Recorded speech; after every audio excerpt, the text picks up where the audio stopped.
day in Denver after a storm passed through yesterday. It's 40 at kickoff, getting set now for the Steelers and the Broncos. We'll see Pittsburgh's offense on the field first as Denver won the toss, as is customary. John Fox deferring. And again, your final thought here before we get it started. Well, I think it's just the start of the game. The Pittsburgh Steelers are on the road. Even though there are a lot of Steeler fans here, be conservative. Don't let the crowd and the Broncos get emotionally into the game too early. All right, so Roethlisberger, we'll get a quick look at him. Right off the top, well, he looked like the quarterback you saw last week against Cleveland, the quarterback who had to miss the game the week before that against St. Louis. And you talked to him at length last night, quarterback to quarterback, about all the complications that come when you have a left ankle injury, right-handed thrower. We're going to get into that during the game. Prater to kick to Antonio Brown. Prater's had only 3 kicks returned at home this year. Here in altitude, yet another touchback. In fact, it hits the crossbar and bounds all the way out. Stop right there at the 20. Stop right there. Okay, we'll start it at the 20. That's how you get a touchback in the NFL. Here comes Ben, 4,000-yard season, second time in his career.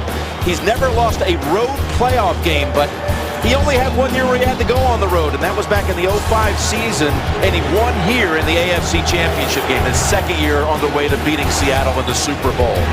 There's Legursky for Pouncey. Watch that today because Legursky's not 100%, and Redmond for Mendenhall. Second career start, Mendenhall season over, torn ACL. This Denver defense put up a big performance last week. They'll need another one today as they go with Redmond fighting for 2 yards, running into the arms of Joe Mays. They gave up only a touchdown last week to the Chiefs, till Kansas City beat them 7-3. Here's their line up front. Dumerville, he can certainly harass the quarterback, and they hope to get on Roethlisberger early. Same goes for Von Miller, the rookie Pro Bowler. And opposite the Hall of Famer Champ Bailey, you got Andre Goodman, who's had another very solid season and who has 2 career interceptions of Roethlisberger.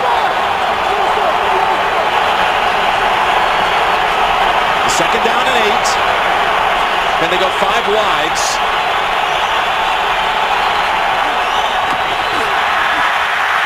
Roethlisberger launches it long down the sideline and was looking for Wallace. But Champ Bailey wasn't going to let him out of his sight. Well, Jim, we've talked so much about Ben Roethlisberger already. Let's watch the difference. Back in week 8, this plants that foot, turns up on the left, gets through the throw. Then last week, look how you can see there's less movement with his body. Very careful about putting weight or torque in his left ankle when he throws the football. It's a 3rd and 8. Steelers from the 22. Denver defense moves around Miller and Dumerville to the opposite sides. Ship them around. We've got a flag down. And Ron Winter is today's referee. Encroachment. Defense. Nose tackle. Moved into the neutral zone. Causing the offensive false start. 5-yard penalty. 3rd down.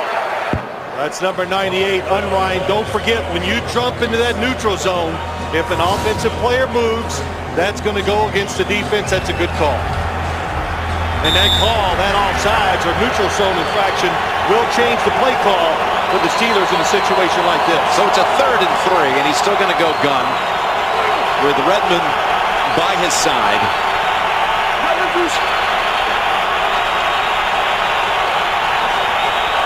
Comes a blitz. Man is open. It's caught by Miller, and he's got the first down. Bounced out by Quentin Carter at the 35, a gain of 8. Tried to blitz him inside. That's where they want to blitz. Look at it. Here it comes. Good pickup by the Steelers. And boy, Ben Roethlisberger got through it, got up on his left foot, and threw a strike. And you talked about it, Jim, and I think that, of course, I did play quarterback in the NFL, talking to him last night. All the problems that I had once when I had it, he said the same things. Yes, it affects my arm. It does get fatigued. First down at the 35. Straight drop. Toss. Open. Miller inside the 40 and down at the 33. He was left alone. Roethlisberger was knocked down after the throw. The completion good for 33. Heath Miller coming across the formation from the left. Here he goes across to the right. It's a zone defense. Nobody follows him down the field. The speed of the outside receivers kept the safety in the corners where nobody could come inside and give them any help. It was Robert Ayers who pounded him into the turf. Well, but one quarterback in this league that can take some hits and not affect how he plays, it's Ben Roethlisberger. 2 straight pass plays to Miller. Sets up the Steelers at the 32, and it's Redmond holding on to it with 2 hands. He fumbled his last 2 touches against Cleveland last week and been pounded about that all week, about holding on to the football. Here's Roethlisberger in his career postseason. For those quarterbacks with at least 10 postseason wins, he's got the greatest win percentage in NFL history with that 10-3 mark.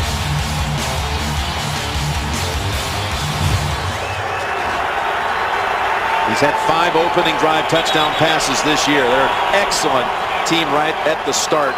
6 overall touchdowns, first drive scores by the Steelers this year. And Mike Tomlin shaking his head as they reset, remark at the 29. Tomlin taking the Steelers to the Super Bowl 2 of his first 4 years.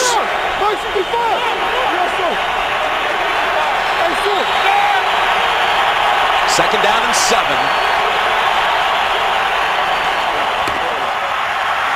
Backpedaling and throwing over the head of Antonio Brown with Goodman guarding.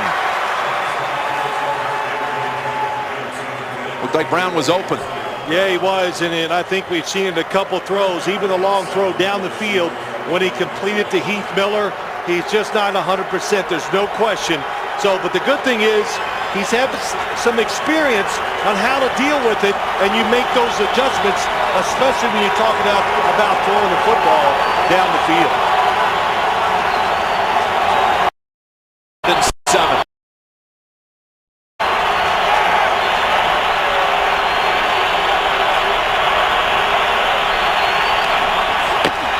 Quick toss. Wallace. Can he break free? No. He is swarmed under. First to hit him was Chris Harris, and the Steelers will have to bring out Sweesom for a field goal try. Well, this is one thing the Broncos know. When a wide receiver goes across the field in formation to make it 3, they say it is going to be a screen. They're all over it. Look how aggressive they are coming towards the football. Good scouting report, good execution by the Broncos defense. Sweesom in his career postseason is only 1 out of 5 on attempts outside of 40 yards. This is 45.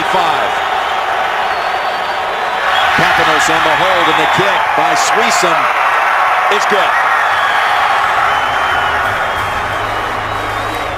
Opening drive field goal set up by a 33-yard pass play to Miller. And the Steelers produce points early. 8-play drive for Pittsburgh and a 45-yard field goal by Sweesom. And Roethlisberger. What did you think right out of the top? Well, it's a great start for him, Jim. Get your confidence going, throwing in these kind of situations, dealing with that ankle. That's Willis, 9 yards deep, thought about it, and takes a knee. So Tim Tebow comes onto the field. Right now carrying a 3-game losing streak. First time ever in his decorated career he's lost 3 consecutive games. Sets a Denver quarterback rush record by a mile this year. But again, in recent weeks, it's been a real struggle. Got a change at right guard with Chris Cooper out for the season with that leg injury last week.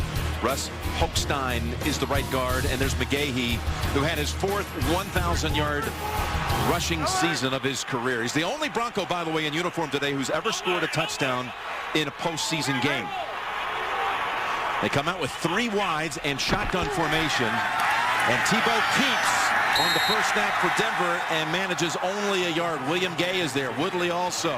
And that defense of Pittsburgh is the #1 defense yet again. Dick LeBeau does it again. He's got Brett Kiesel, who comes from this Rocky Mountain area. And Woodley and Harrison, they have not had that many games this year where they've both been on the field at the same time. Last full game they played together was October 2nd down at Houston. And Ryan Monday in for Ryan Clark. You saw the story on the NFL today. Blood disorder for Ryan Clark. And they're going to keep him on the sideline today.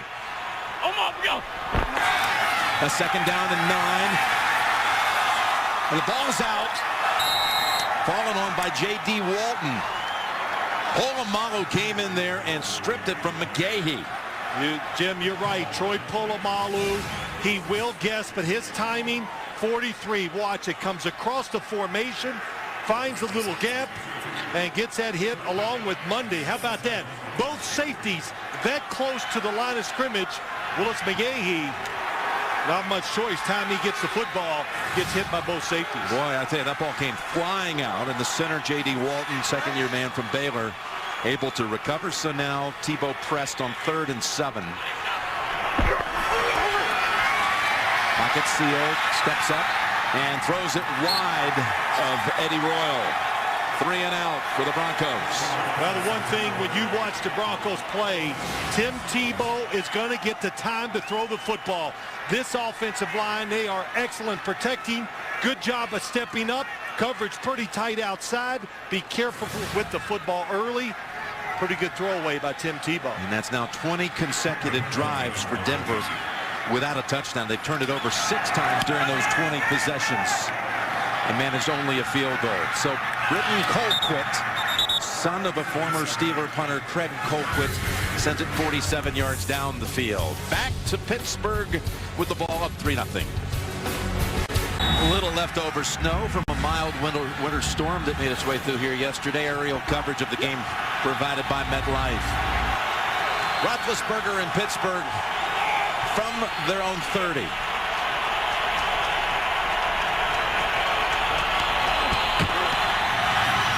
Going again. And a hookup with Wallace, who had 3 or 4 yards off of Goodman. Picks up 17. Well, that's an excellent route by Mike Wallace to the outside.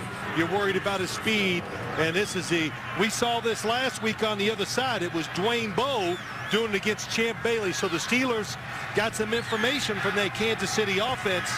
You worry about him going down the field. That's what the Denver Broncos defense said. He's going to go deep or deep across. That time he ran a beautiful route. They've got 3 tight ends, 2 of them in fact lined up in the backfield. Deep back is Redmond on 1st down, and Isaac, the second-year back out of Bowie State, is able to take it for a couple. That first series, Roethlisberger was throwing it with a lot of zip. Well, he did down the field. Probably had out and up the first play of the game, but the throw we just saw him make to Mike Wallace, Jim, that was the best. I'll say this now: the Steelers think the corners for the Broncos study a lot of tape. They know some of our tendencies. They're going to try to break them. That's why you saw an out and up the very first throw of the game. Ben's already thrown for 60 yards. He's got a 2nd down and 8. And again, the quick toss. It's Antonio Brown. And again, Harris over there manning that side. Puts a stop to it after 5 yards. Well, that's it. You see an unusual formation, 4 guys together. The first thing I think when I watch the Steelers, that's got to be a screen to either Mike Wallace or Antonio Brown. And of course, the Denver Broncos know that. The Broncos on defense, it didn't work the first time they blitzed. They want to push it up the middle against Ben Roethlisberger because he can't move around as well. Again, they switched around sides for Miller and Dumerville on that defensive lineup for Denver. 3rd down and 3. Pittsburgh on the Broncos side of the field. Flings it and incomplete. Jericho Cotchery was the intended target. Hey, something they do very well coming from your left side. Here comes Jericho Cotchery. Nobody covering him. And then on the outside, you got Marcus Gilbert against Elvis Dumerville, who a couple years ago, Jim, got a lot of sacks from the left side of the defense. That's a rare drop by Cotchery, and it would have been easily a 1st down and more. Eddie Royal, fair catch at the 11. Taking the punt of Kapanos, which traveled 35 yards. Tebow and the Broncos did not manage a 1st down. The first time they had it, we'll see possession 2 in a moment. Casey Hampton, they say he tweaked his knee, so he's sidelined at the moment. Steve McClendon takes over at the nose. 3-4. 51.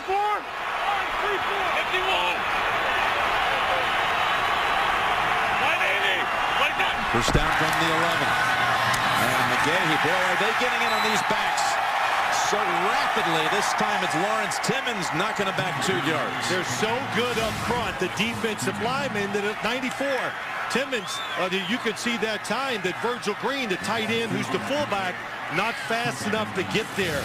And Lawrence Timmons, his strength, blitzing the quarterback and giving him an open lane to run. This guy, that's what he can do. This is the #1 rush offense in the NFL. But the first couple of handles have looked a little shaky, including a fumble. 2nd and 12. Tebow somehow able to get out of it. Fires it down the field, and he had a man there who was a step behind Polamalu, who was playing the pick. Dante Rosario was the receiver. Good job by Tim Tebow getting away from the rush, and that's what he does well. Well, James Ferrier closing quick, and Troy Polamalu kind of loses sight, misjudges the football, and that's close. That's the kind of long game breaker you said that Denver really needed to get one early. Nothing changed with John Fox after the game against Kansas City. He goes, all we need to do, we ran it well, we just need to hit that big pass. Now on 3rd down and 12. Eric Decker in traffic fighting for the first, and they'll come up about 3 yards short. Nice safe play. It really was. That's what you want to do coming out of the end zone. My question is, why not do that play on 1st down? Get the wide receivers involved in the game faster. Give Tim Tebow some confidence. You know, I know it's a screen pass, Jim, but man, you know, you go, well, I completed one. That feels good. They called quick for the 2nd time. Some serious hang time. Antonio Brown. He had a Bronco right on top of him. Raphael Bush still held on. 49-yard punt by the Broncos. Today at Loveland Ski Area, Bronco fans taking to the mountains after 7 to 9 inches of snow. Much needed around these parts from Colorado to Utah. Hey, lefty, lefty! Lefty, lefty!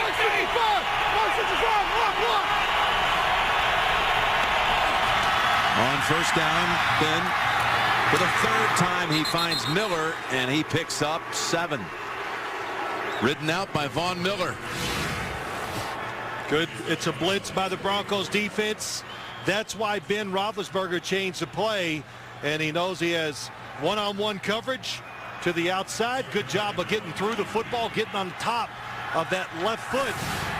And like I said, when you're dealing with an injury, there's uncertainty, but this has to give him confidence how he's throwing the football early. 3 pass plays to Miller for 48 yards. Denver has 10 total. Redmond picks up the 1st.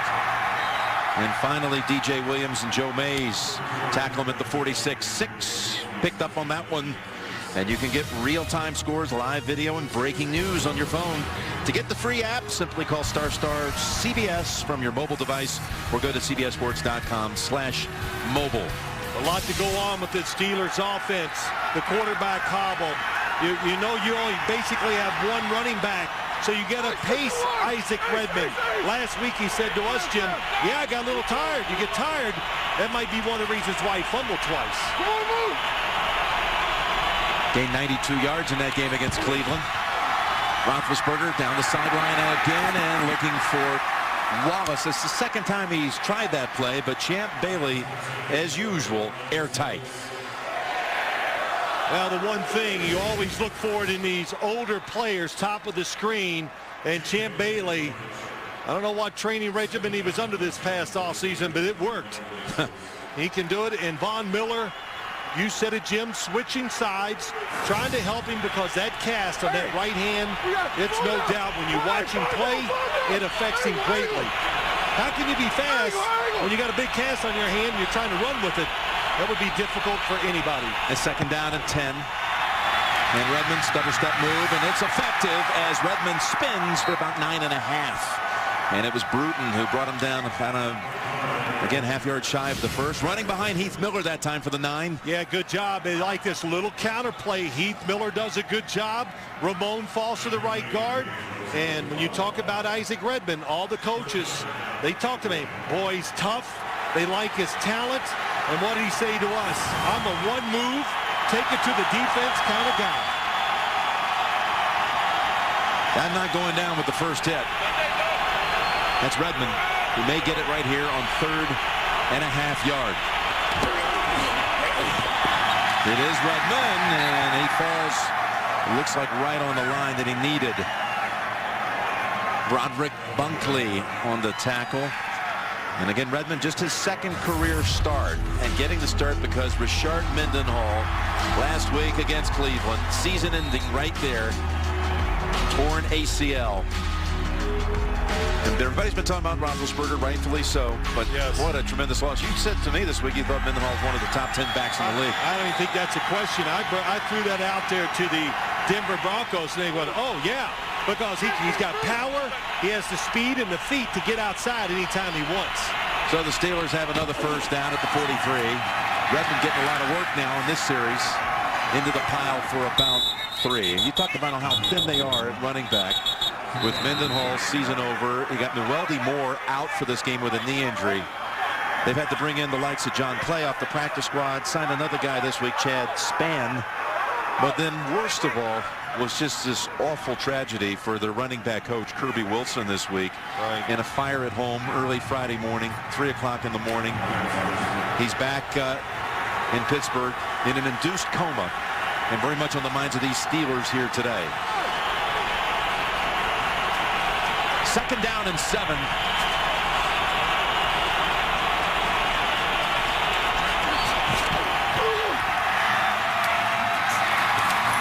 Ball came out as he stretched it out about a yard shy. Emmanuel Sanders with the catch, brought down by Bush. But it's a complicated week and a heavy heart week too for the Steelers. Here's Coach Wilson, father of 5, and Coach Tomlin, who's gone to see him in the hospital, said, you know, he's probably just an hour away from leaving for the complex. He would be in usually about 4 o'clock in the morning. 4 to 4:30, showed up the complex every day, and you know, I think too, Jim, there's such uncertainty. Nobody really knows the story, what happened and how he got caught in that situation. It's a 3rd and 1, 2 minutes to go first quarter. And Redmond easily finds a little lane and spins. He's big at this spinning move, as you watch the Steelers all season long, and it works. This goes for 13. He's running behind the rookie from Temple, Marcus Gilbert, this time. I like this short yardage running play, Jim, and what they're going to do. Here goes David Johnson. Now go the other way. The linebackers, they're trained. Follow the fullback. Uh-oh, you get caught in a little trap block on the backside. Well-designed. Love a little misdirection on those type of plays, 3rd and short, because the defense is going to overreact to the first thing they see. Got to change at running back. Here's John Clay. We just spoke about him. Signed off the practice squad December 22nd. Rookie from Wisconsin, who's a pounder in the words of his coach. Picks up a yard. Again, signed up just 3 days before Christmas. His first NFL carry in the game against the Rams, went for a touchdown. And then last week he got 9 more handles after Mendenhall went out and they had to rotate him with Redmond. Picked up 31 yards against the Browns. Who would have thought he'd be a part of the postseason picture? It really is. You said it. Kirby Wilson, we talked about his misfortune, but the running back situation, Mike Tomlin, Bruce Arians, the offensive coordinator, trying to work this so they don't fatigue somebody because they know they might need them in the 4th quarter. 2nd and 9. Hines Ward shifts out of the backfield into that slot on the left side. Faking right, going middle. He was looking for Hines, and no flag. It's Bruton on the coverage. Hines Ward, who caught his 1,000th pass last week. Just the 8th in the history of the NFL to reach 1,000. Couple things they're trying to do. The Steelers are great. When they see you're in man-to-man coverage, they like unique formations, bunch them up. That time it was 4 to the left. They had Mike Walls to the right on a double move, but they try to create confusion. And when you get receivers together, the defensive backs have to back off of you. That just gets you off to a good start, and of course it greatens your chances of getting open. Big moment here for this Denver defense, needing to hold them to just a field goal. Roethlisberger throws. There was contact, but there's no flag. Bush got tangled up with Antonio Brown, and we'll see Sweesum for the 2nd time here in the opening quarter. Well, what they're trying to do, trying to go outside, a guy coming underneath, and you're right, it's incidental tripping, but that is a lot of contact. So You've seen it early. They're letting the defensive backs have a little contact. Strike zone's been established. Stay with it. He wants pass interference, but it was just incidental tripping down the field. That's the best movement I've seen on that ankle. He went after that official. Said, wait a minute, where's the flag? 38-yard try. Squeeze him needs a hook. Got it just in time. And Tomlin still wanting to know, why wasn't that interference? Squeeze him good from 38. Steelers this time kept it for 12 plays, and again it ends in a field goal rather than doing a lot of the heavy lifting on that one. 6 first downs in this quarter for the Steelers versus none for the Broncos. 6 first downs, 6 points, while the Broncos have run only 6 plays, and that one sails a good 5 yards past the end line. Thursday on CBS, it's time to make some magic with the Big Bang Theory, and everybody's getting into the act. The Big Bang Theory new episode Thursday on America's #1 network. Final 23 seconds of the first quarter, and 10 total yards by Denver through 2 possessions. Chris Clark has come in as an extra lineman for Denver here. Tango.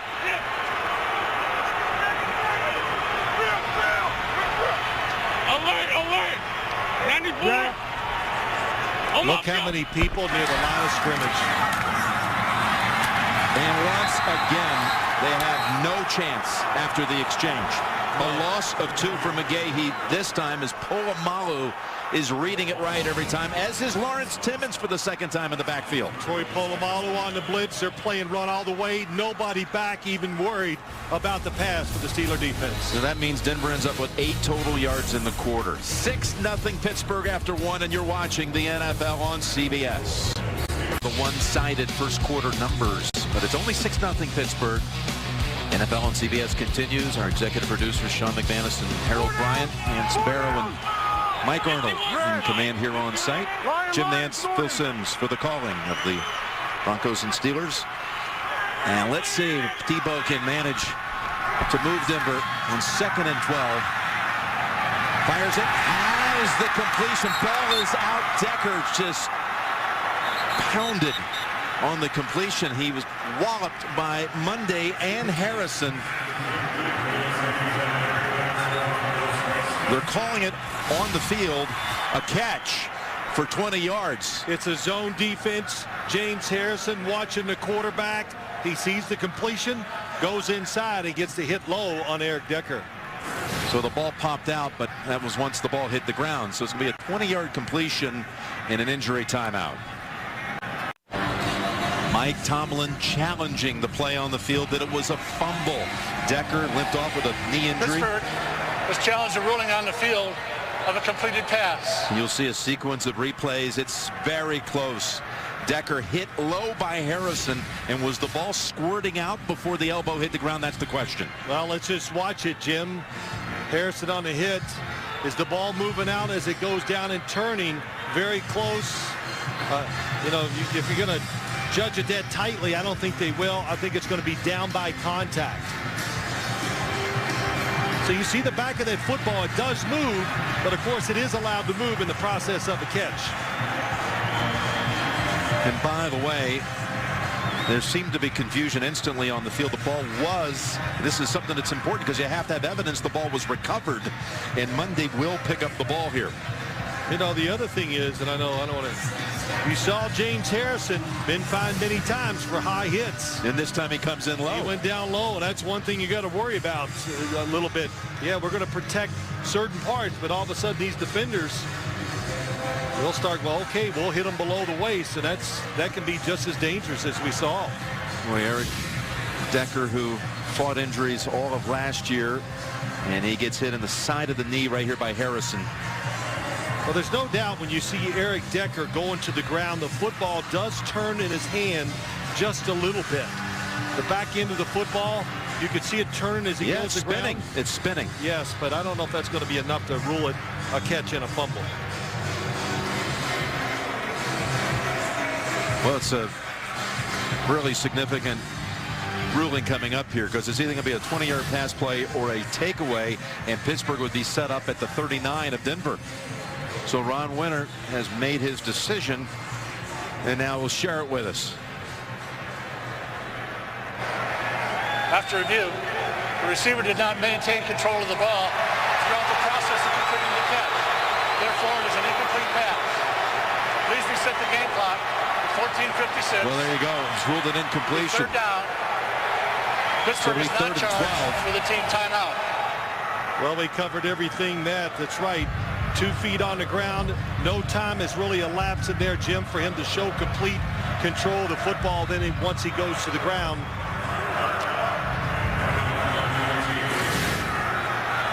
It's a big play against the Broncos, but really a big deal. Eric Decker not in the game. They took Decker to the locker room, and now it's 3rd and 12. Tebow launches the long ball to Thomas. Demarius Thomas has the catch at the 30-yard line of Pittsburgh. The play they've been waiting for weeks. He beats Ike Taylor for 51. Well, the coverage is very good. Here's Demarius Thomas. Watch when he goes down the field. All the movement, and Tim Tebow doesn't like what he sees. And you can see, look, everybody's covered as you look down there. But now Tebow says this is what he loves to do. Deep down the sidelines, and the throw is perfect. Ike Taylor's right there. But that football drops straight in there. And a good job of holding on to it. Lance Ball gets his first carry of the game. We'll give him a yard. It's interesting, Ike Taylor this week maybe got a little more attention from Coach Tomlin.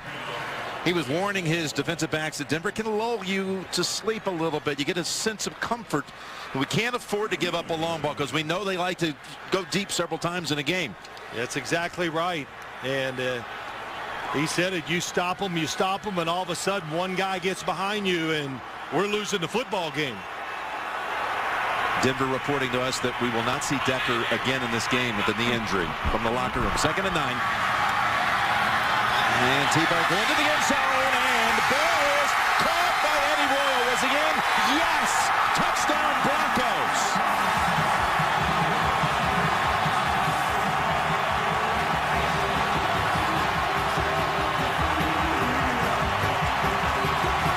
There's a Steeler down, Brett Kiesel. They come back from 3rd and 12. Hit 2 big pass plays. Eddie Royal on the receiving end. First touchdown in 22 drives. Back to the early stages of the 3rd quarter at Buffalo on Christmas Eve day.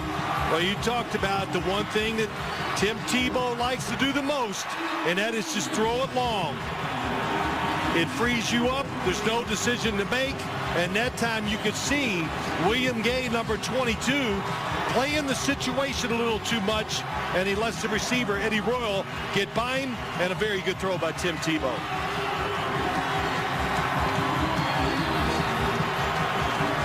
Kiesel slowly makes his way to the sideline, and the touchdown has been confirmed upstairs. Eddie Royal caught only 1 touchdown all season. With this emphasis on the running game, he had only 19 receptions. And Prater puts Denver in front 7-6. A 30-yard strike. Tebow to Royal, and just like that, Denver has taken the lead. Well, consider that the Broncos face 3rd and 12. They then go 51 yards to Demarius Thomas, a 1-yard run by Ball, and then a 30-yard touchdown pass from Tebow to Eddie Royal. Things change so quickly. A touchdown pass against a defense that had given up 1 touchdown pass in the last 6 games. And produced by an offense that hasn't been able to put anything on the board. And Prater gets a touchback, but not with the same number of style points he got on the opening kickoff. Let's watch Tim Tebow. He drops back. He knows he's going to throw it down the right side. Nice look to his left. He keeps the safety out of there. That's the one thing that he has been doing the last couple weeks. He knows he's going deep.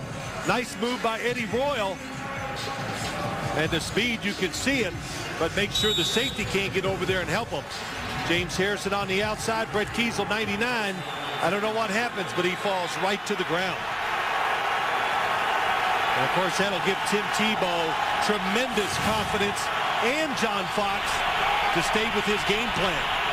John Clay begins this series as the running back. Brown shifting over to the right side. And dropped by David Johnson. Tomorrow on CBS, the news is back in morning news. Charlie Rose and Gayle King, Erica Hill on the news CBS this morning. It premieres tomorrow morning, and we wish them all the very best. Tomorrow, the CBS Morning News. Isaac Redmond returns. That's 2 drops by the Steelers, one by Cotchery that would have gone for a first down and a whole lot more and sustained a drive. And that one by Johnson.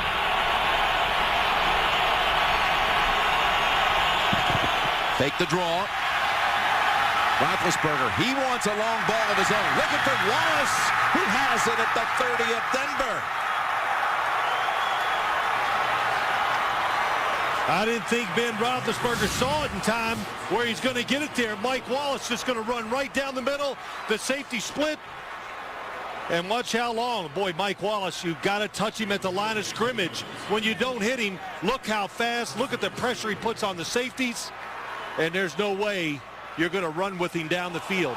As Dennis Allen said, the defensive coordinator, fastest group of wide receivers in the NFL. Hold on here. Did he catch it cleanly? Did it come off the ground? Yep.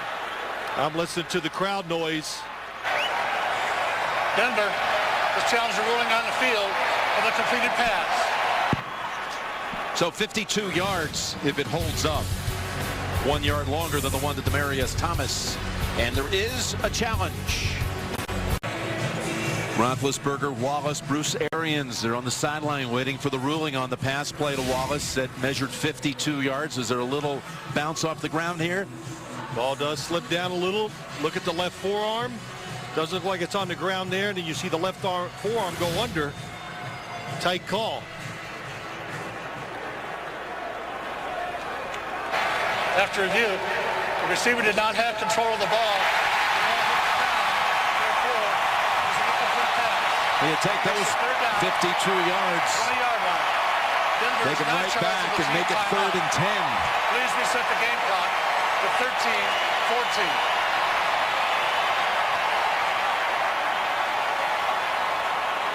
Well, Jim, you can add that one on. That's 3 drops by the Steeler receivers so far today. And what happened too, Mike Wallace trying to be so careful to catch it into his stomach and get his arms underneath it instead of just being natural and grabbing it like he always would. But he lets it slip through. Completion overruled. Both teams successful on challenges in this quarter.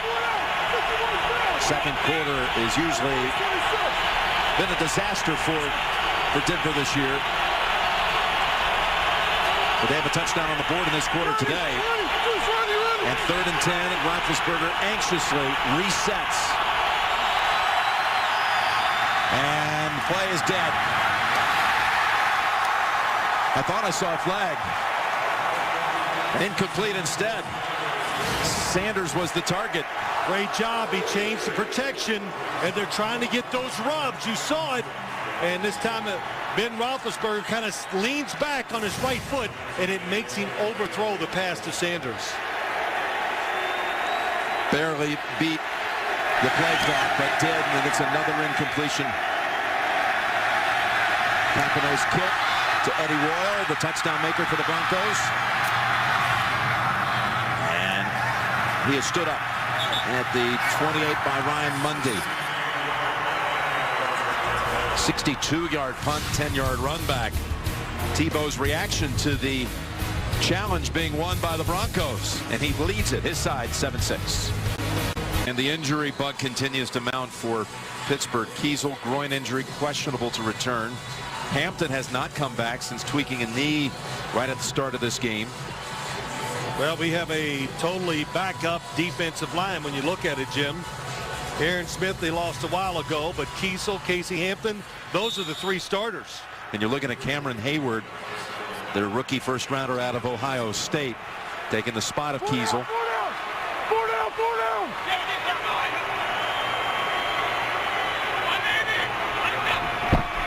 First and 10 from the 27.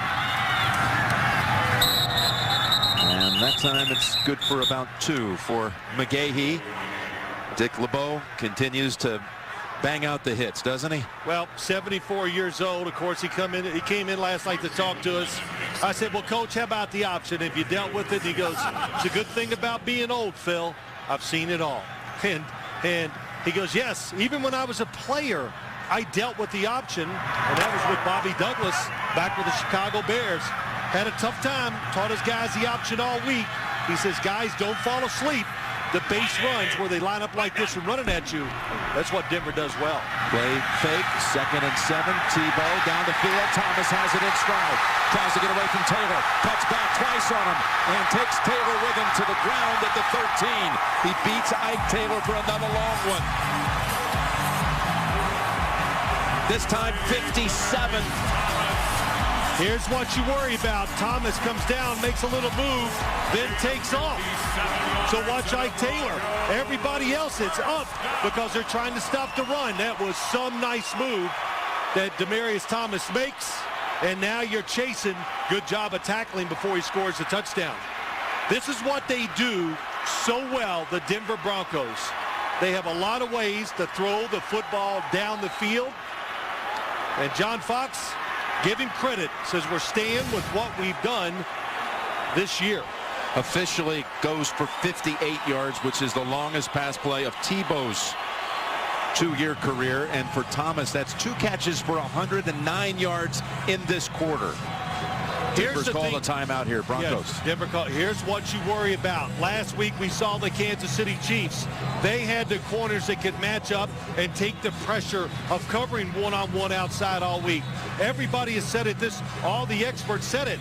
Can the Pittsburgh Steelers put everybody up there and commit to the run to stop it and then still cover one-on-one on the outside? Well, the answer now after 3 passes down the field is no. That's a lot of pressure no matter how good you are outside. Pittsburgh was the only team in the league this year that did not allow a 100-yard receiver. Thomas has managed that in this quarter on 2 catches. And the Broncos are set up at the Pittsburgh 13. Tebow still has it. Tebow to the 8. That's Taylor and Mundy coming up, and it's a 4-yard run. You know what's amazing? He completely fools the defense. James Harrison doesn't see it till he gets outside. It's still only a 5-yard gain. James Harrison says, well, he hasn't kept it yet. Here he is, still able to get out there and get involved in the play.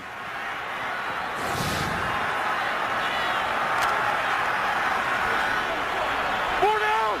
147 yards in the quarter after a mere 8 in the first 15 minutes. Always have to be alert for quarterback runs inside the 10. 2nd and 6. Tebow, there he is, taking off Phil. He's got the first down, he's got the touchdown. Tim Tebow takes it across, and the Broncos have a 2nd touchdown of the quarter.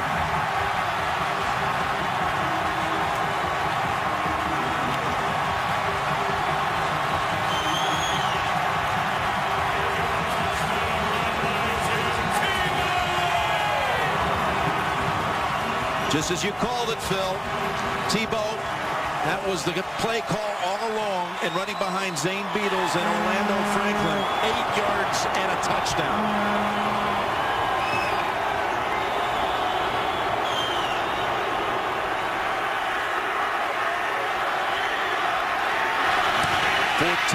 (14-6). Steelers #1 scoring defense in the NFL. They allow only 14 a game. Well, let's watch what happens. You spread them out, and then watch, you said it, Jim, watch Zane Beadles lead up in there. Good fake by Tim Tebow. He just looks like he's going to throw the screen, and look at 68 leading him up through the hole. And, man, when the big guy gets all that steam going, 245 pounds, it's a fullback running the football. And how about Orlando Franklin, number 74, right tackle, getting down the field, getting a good block, too. That is excellent blocking. That's what they do best. They double team. Zane Beadles, the left guard, is an excellent puller. And when you're down there and they spread you out, you got to think quarterback run first and foremost, and then react to the pass.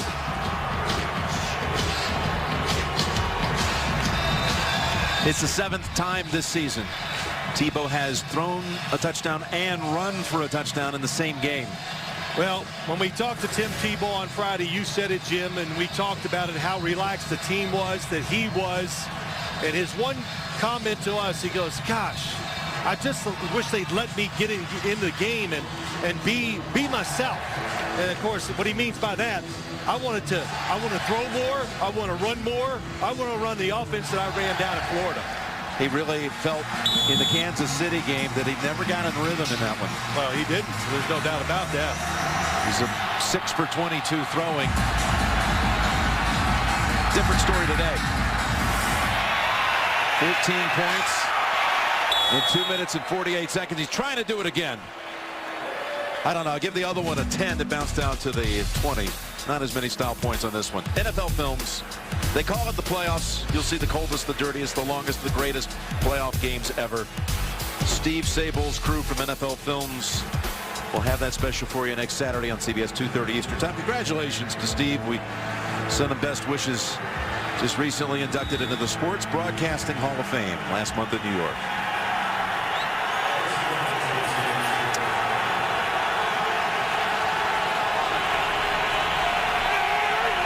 Broncos are doing so well, they're drowning out the Steeler fans.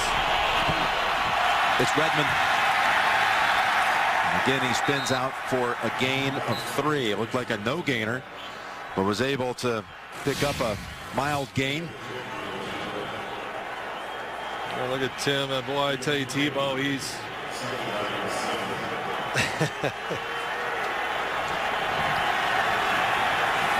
Well, it's an emotional game, and right now the emotion, without a doubt, is on the side of the Denver Broncos.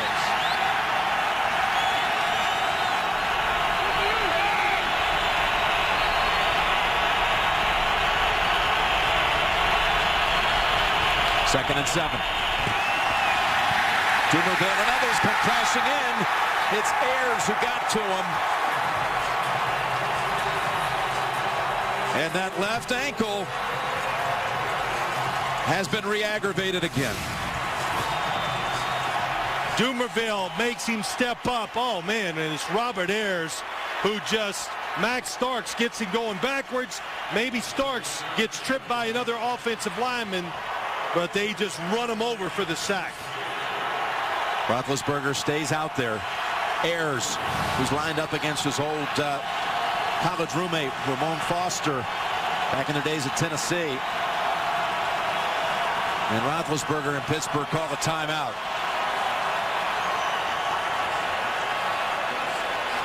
Well, you watch Ben Roethlisberger walk to the sideline, there's no doubt. You can see how much that ankle's bothering him. That injury occurred right here in this game, week 14 against Cleveland. Played in the game at San Francisco. He told us, been talking about that a lot. He shouldn't have played in the game against the 49ers. Missed the game against St. Louis. Was back last week against Cleveland. Well, too, you know, look at those shoes. You see he's got a yellow shoe on the right foot. That's a size 14. That white and black shoe on his left foot. The ankle that he hurt. He has a brace on his ankle. And he has a one size bigger shoe on that foot. That's a size 15. Yeah, 15 on the left foot. He says the swelling, the doctors tell him it will not go away until April or May. A third down and 16.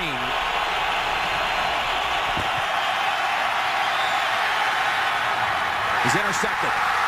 He's intercepted by Quentin Carter, the rookie from Oklahoma. And again, Roethlisberger hit the deck.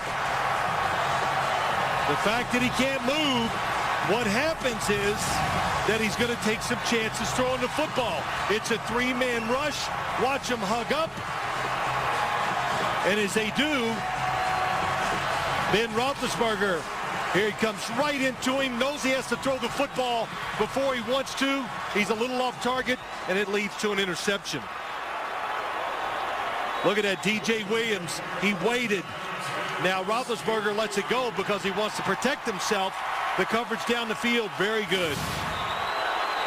Only the third interception at home this year by the Broncos. Had not had one since Andre Goodman picked off Sanchez and the Jets and ran it back for a touchdown. This ball comes rolling back to Tebow. Finds a little opening to fire it to the end zone. Incomplete. Polamalu almost had the interception. There is a flag down. Matthew Willis was the receiver. And the flag is at the line of scrimmage. Matthew Willis was uncovered. Personal foul, roughing the passer. Defense number 92. Then last half distance to the goal. First down. James Harrison, far outside to the right. Hits him after he releases the football. Here goes the throw. And that's a good call. James Harrison had time to pull up. But look at Willis. Troy Polamalu did a great job of coming out of the middle after seeing the football thrown and breaking it up, stopping the touchdown. The penalty spots the football at the 9. They brought in Tony Hills, a former Steeler lineman, for 3 years. And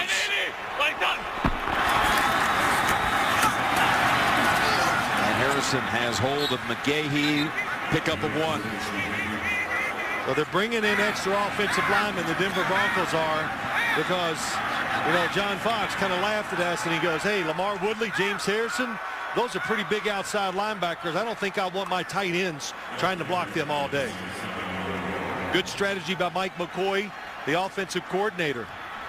Don't get overpowered, overmatched on the edges. 2nd and goal from the 8. Empty backfield.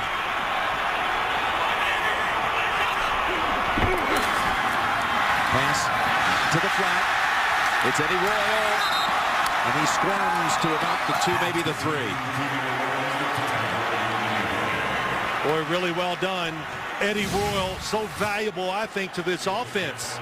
Good job by Tebow. Hesitating on the throw, gets it over Timmons, but tackling Eddie Royal in the open field, that is a wonderful job by William Gay. Eddie Royal comes in motion. They give him the ball. He's the option guy a lot of times when Tebow runs the option. Good screen guy, and we've seen fast to go down the field for the long throws, too. 3rd and goal, and Lance Ball is the running back. Again, that defensive front without Hampton, without Kiesel. Can they make the stop here? Rolling out, Tebow, Polamalu coming in on him, pass thrown, and it's knocked away by William Gay. Matthew Willis appeared open for a moment, but Gay caught up to it. You got to like what the Broncos are doing. The screen pass, we saw Tebow run for the touchdown. Obvious passing situation, no decision to make here. Let the slot guy, one-on-one coverage, have all that room to make the throw, move the quarterback. Hard to make a big mistake in a situation like that. Good job by Gay again. It'll be a 20-yarder for Prater. What a season he's had. A pair of 59-yard field goals, 4 game winners, and now good from 20. Prater, who took over the job a couple of years back from Jason Elam. 17 points in less than 6 minutes.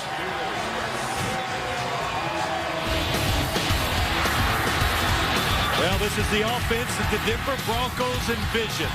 Let's run it, or the team, I should say, they envision. Let's play it safe and we throw it. Let's look for big plays down the field. And inside the 10, we know about the running quarterback. But John Fox, after last week, You know, I like to listen to a few things and read all the stuff that's going on every week.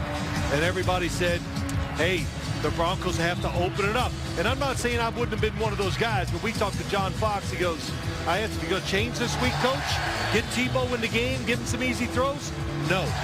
We're going to play the same style we've been playing since Tim Tebow took over at quarterback. Defense, run the ball, special teams, field position, and then when we throw it, let's make the big plays down the field. Coach Fox, who has ties to the Pittsburgh Steelers. He was an assistant there for 3 years. After serving 3 years as an assistant at the University of Pittsburgh, he got an interview with Tom Donahoe, a couple of interviews with Chuck Noll. But by the way, Coach Noll celebrated his 80th birthday on January the 5th. And there is young John Fox when he was with the Steelers back in the late 80s. What did he say he learned from Chuck Noll? To keep everything on an even keel. I'm not going to say John Fox on the sideline is Chuck Noll, but he tries to keep everything on an even keel when he makes decisions about his football team. And Prater sending another touchback bound ball through the end zone. So just to finish that, he did say, please pass along to Chuck Noll. Best wishes. He got me my start in pro football, 89, 90, and 91. And happy birthday, Coach. So Roethlisberger, he's taking a pounding again, Phil. Well, he is, Jim. We've seen a couple really big hits. And that time Ayers just overruns the left tackle. And then that time protected himself, caused him to throw an interception. Those are the things that worry you about Ben Roethlisberger. The fact that he can't move when somebody blitzes him, there's nothing he can do to get out of the way. He's missed on his last 6 throws. And a flag down the line of scrimmage, and the ball's intercepted by Goodman. Goodman juggled it, made a beautiful play, and has the pick at the 35, but we'll check the flag. And they think the Broncos might have been offside.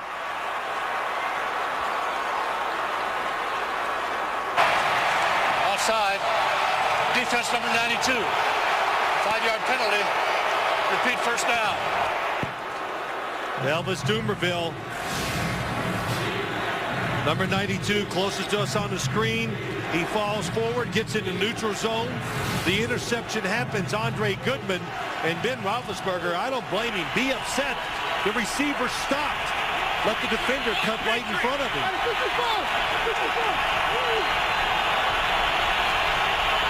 So 1st and 5 instead of a second pick of the quarter. And Redmond.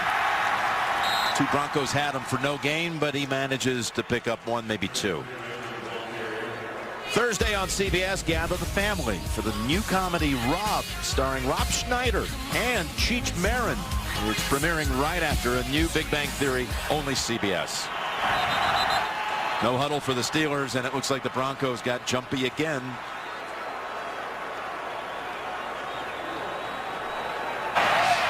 Encroachment. Defense number 98.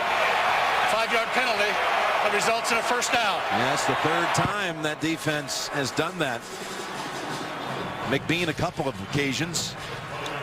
Well, I think one of the reasons why, Jim, the crowd noise, the excitement, and all you've heard about all week, they got to get some pressure with their pass rush against Roethlisberger, because 3 straight weeks in a row, the pass rush non-existent. McBean, who was on the Steeler roster back in 2007. First down. Wallace incomplete. Cutting across the middle, incomplete.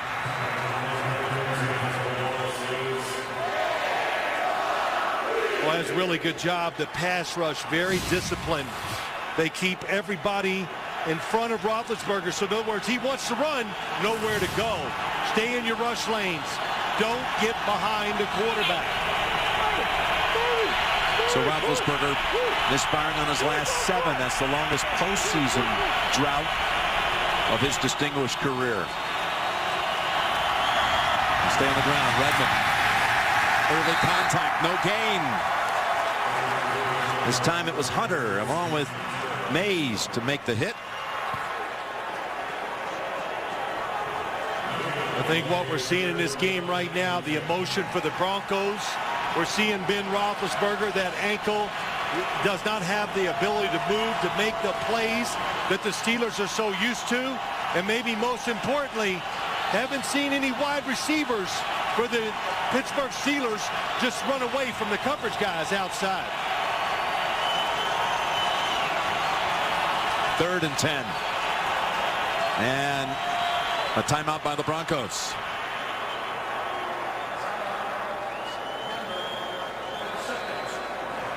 Coming up, the Sprint halftime report. JB, Dan, Shannon, Boomer, Coach Cowher. They'll have their thoughts on the first half of this one, plus highlights of the Giants' victory over Atlanta. All coming up, Sprint halftime report. Second quarter for the Broncos this season. It's been the worst single quarter by any team in the league since back in 2000. Point differential minus 121. However, today 17-0. Well, John Fox got on the sideline and says, hey, guy, it's still the first quarter. You know, nothing's changed. First quarter, let's go. And they believed him. They only won this quarter, the second quarter, one time the whole season did they outscore an opponent. That was at Kansas City. What I was interested too in seeing today, though, Jim, Chris Harris, the extra defensive back for the Broncos, Champ Bailey, Andre Goodman. That's a pretty good group of three. Could they cover the 3 wide receivers for the Steelers? It's a lot better matchup than people, I think, gave this defense credit for. 3rd down and 10.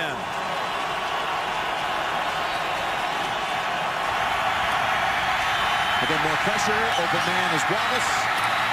Great contact by Carter. Wallace in the open field, you thought might make the juke and pick up the first, but he's held to 7 as the rookie puts it into the series. Look at all the blitzers from the left. Roethlisberger can't move. Good catch by Mike Wallace. It's what you call blitz, but everybody behind is playing zone. So they saw the throw, they reacted, and a good job by Carter making a rough tackle. And again, that Bronco defense without the services of Brian Dawkins, that neck injury has him inactive again. Papanos' punt picked up on the hop by Royal. And Royal is able to gallop across the 30, hit by Stevenson. Sylvester, 48-yard punt, 19-yard return. Well, the AFC playoff picture, the winner of this one is heading to Gillette Stadium in a matchup with the #1 seed, the New England Patriots, next Saturday night, while Houston and Baltimore are all set to tangle next Sunday.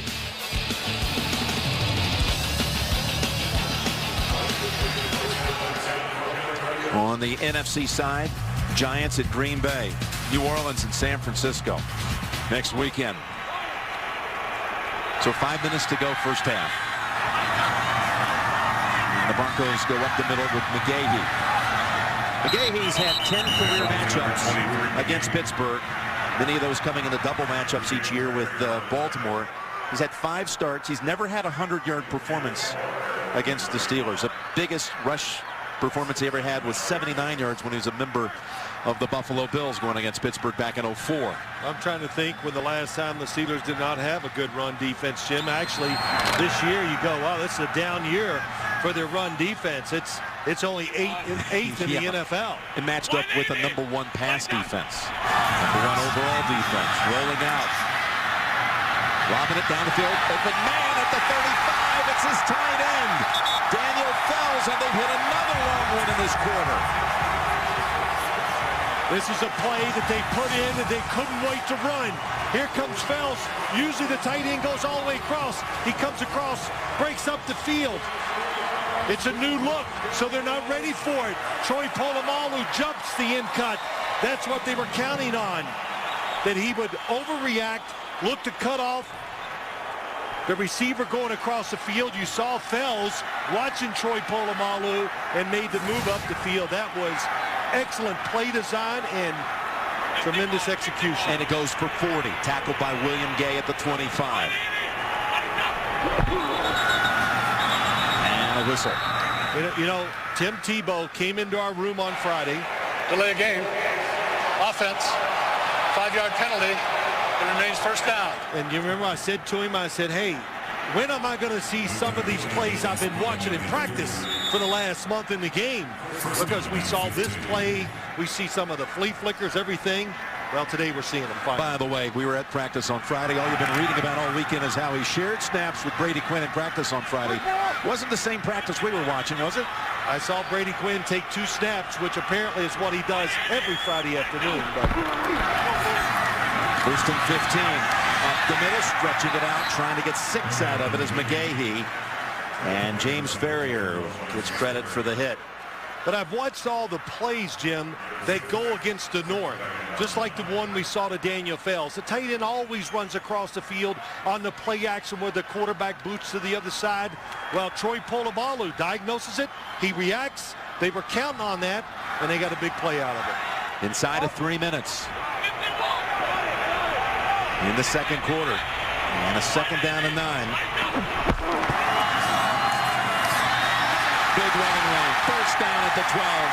McGahee with a burst that time. Picks up 12.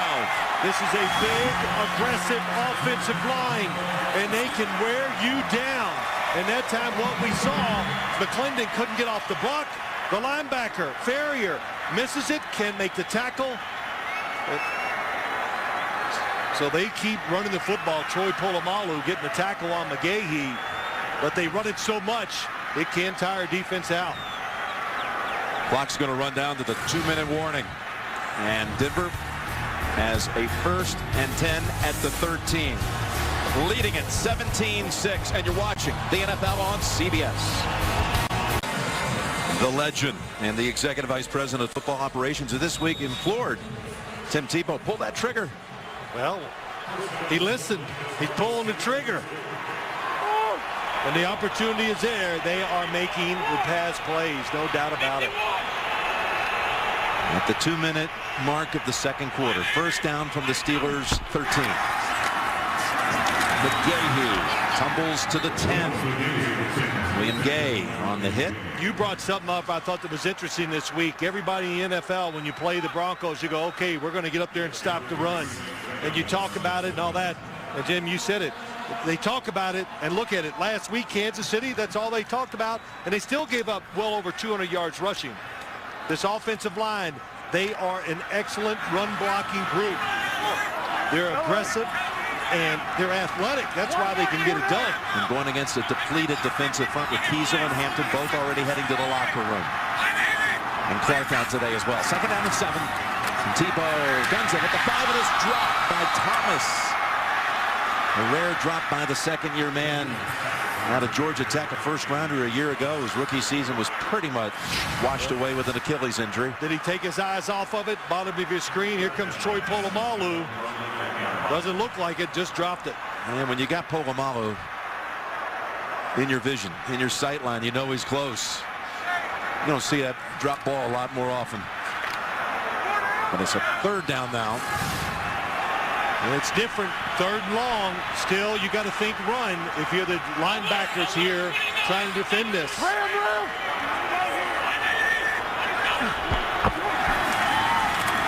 Short drop back, now roll out.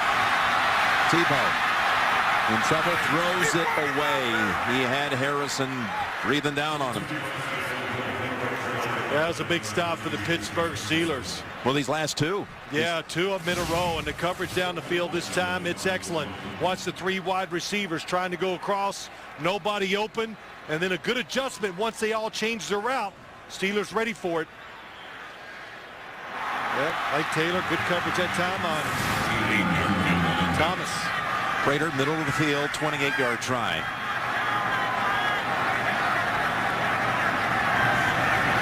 Colquitt on the hold. Ronnie Paxton snaps it back, and it is good.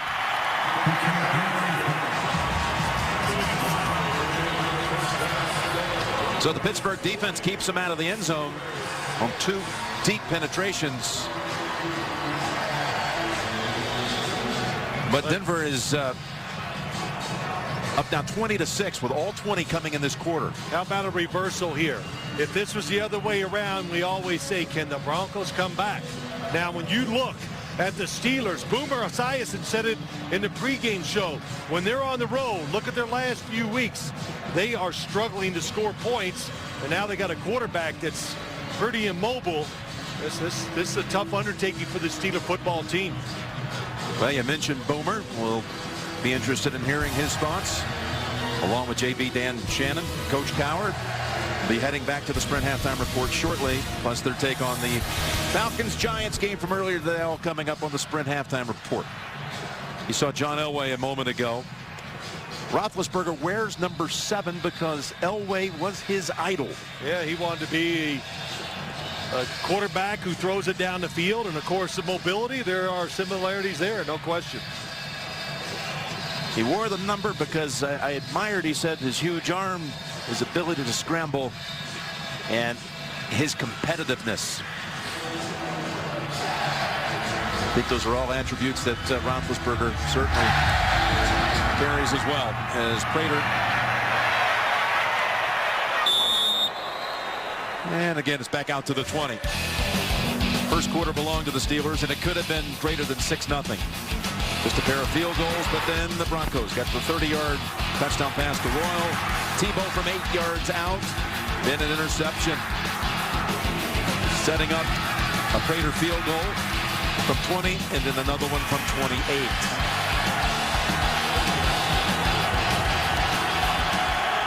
Minute and 5 to go.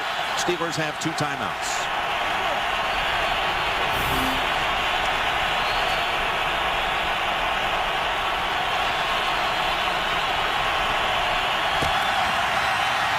One-on-one coverage, and the pass is caught. That was Brown with the catch.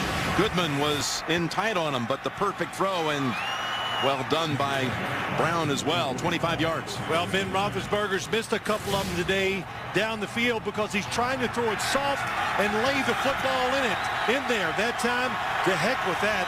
Threw it on the line. Good throw, good adjustment by Antonio Brown. Ball out to the 45. Stepping up and finding an open man at the 40.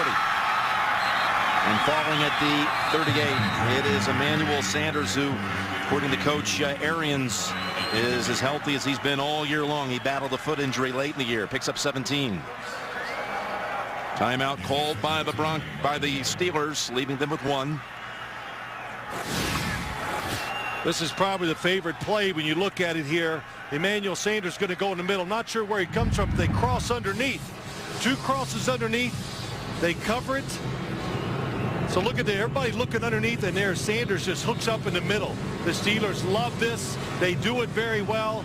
Good recognition by Ben Roethlisberger making this completion. Look at it from behind. Let it develop. And a good job stepping up in the pocket. Boy, Von Miller is so close with that cast on his hand, knocking it out of Ben Roethlisberger's hand. Squeeze him, loosening up. 2 for 2 in this game, both in the first quarter. First down with 51 seconds.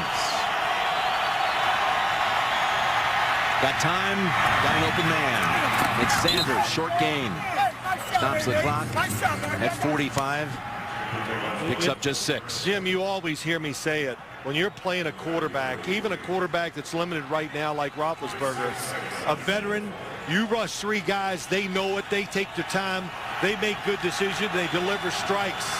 You've got to put some pressure on him. You can't let him just stand there or shuffle around and get that extra time. Second down and 4. Steelers with 1 timeout. Roethlisberger looked long to Brown, and now throws it away. 3-man rush again. He saw Antonio Brown just a second too late. And man, when you watch it, right, Jim, is he fast? Oh.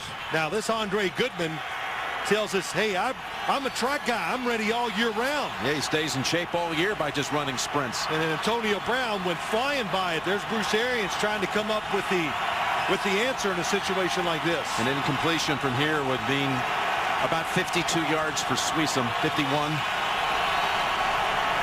Right around his career long number. 3rd down and 4. Oh, and a shaky snap. Ball is out. And it's fallen on by Heath Miller. Well, you got Pouncey out. You got Legursky subbing for him today. Timeout called by the Broncos.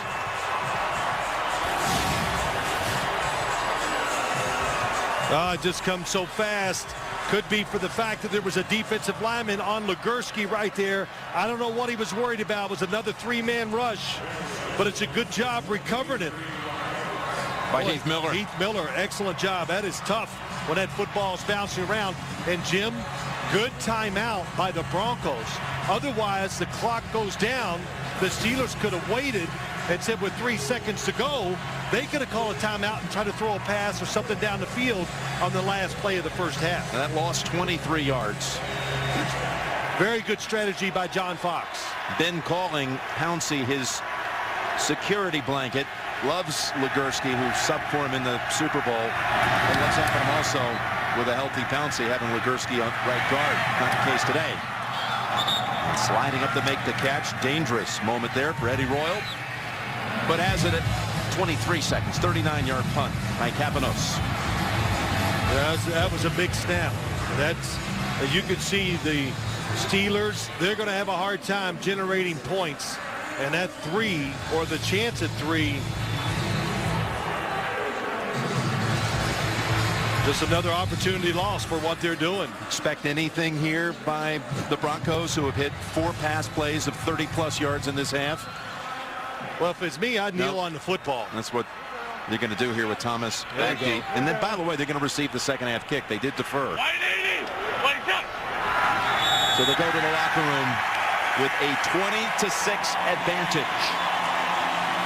They not only win the second quarter, they dominate it. Only the second time all year they had the better end of it. And on this occasion, it was by a wide margin. That's the end of the first half with the score. Denver 20 and Pittsburgh 6.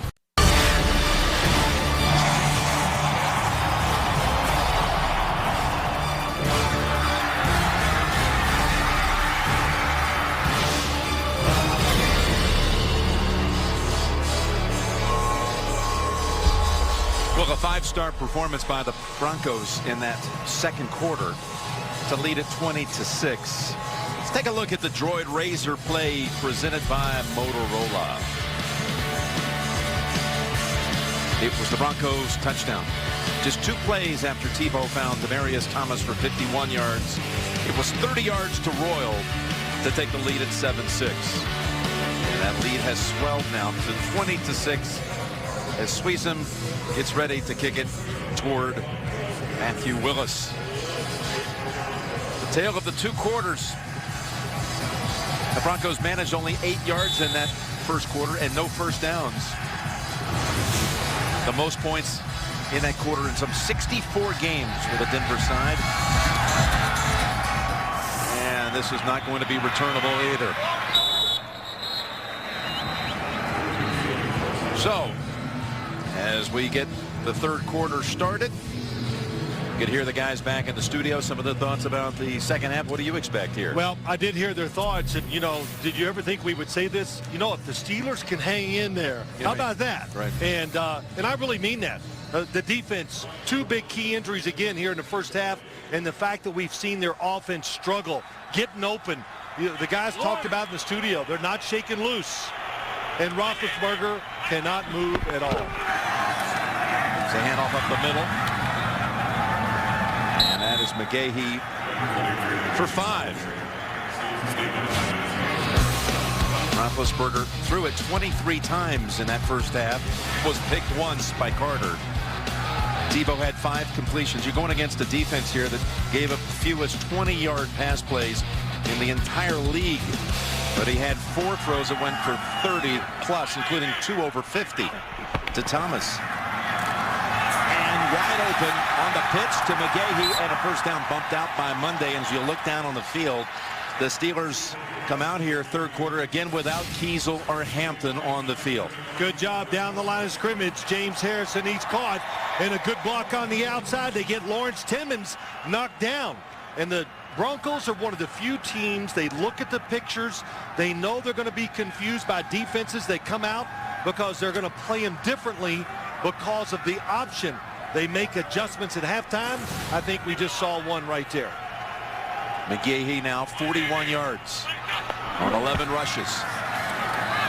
Tebow fires it incomplete. He was going to Thomas. There is a flag.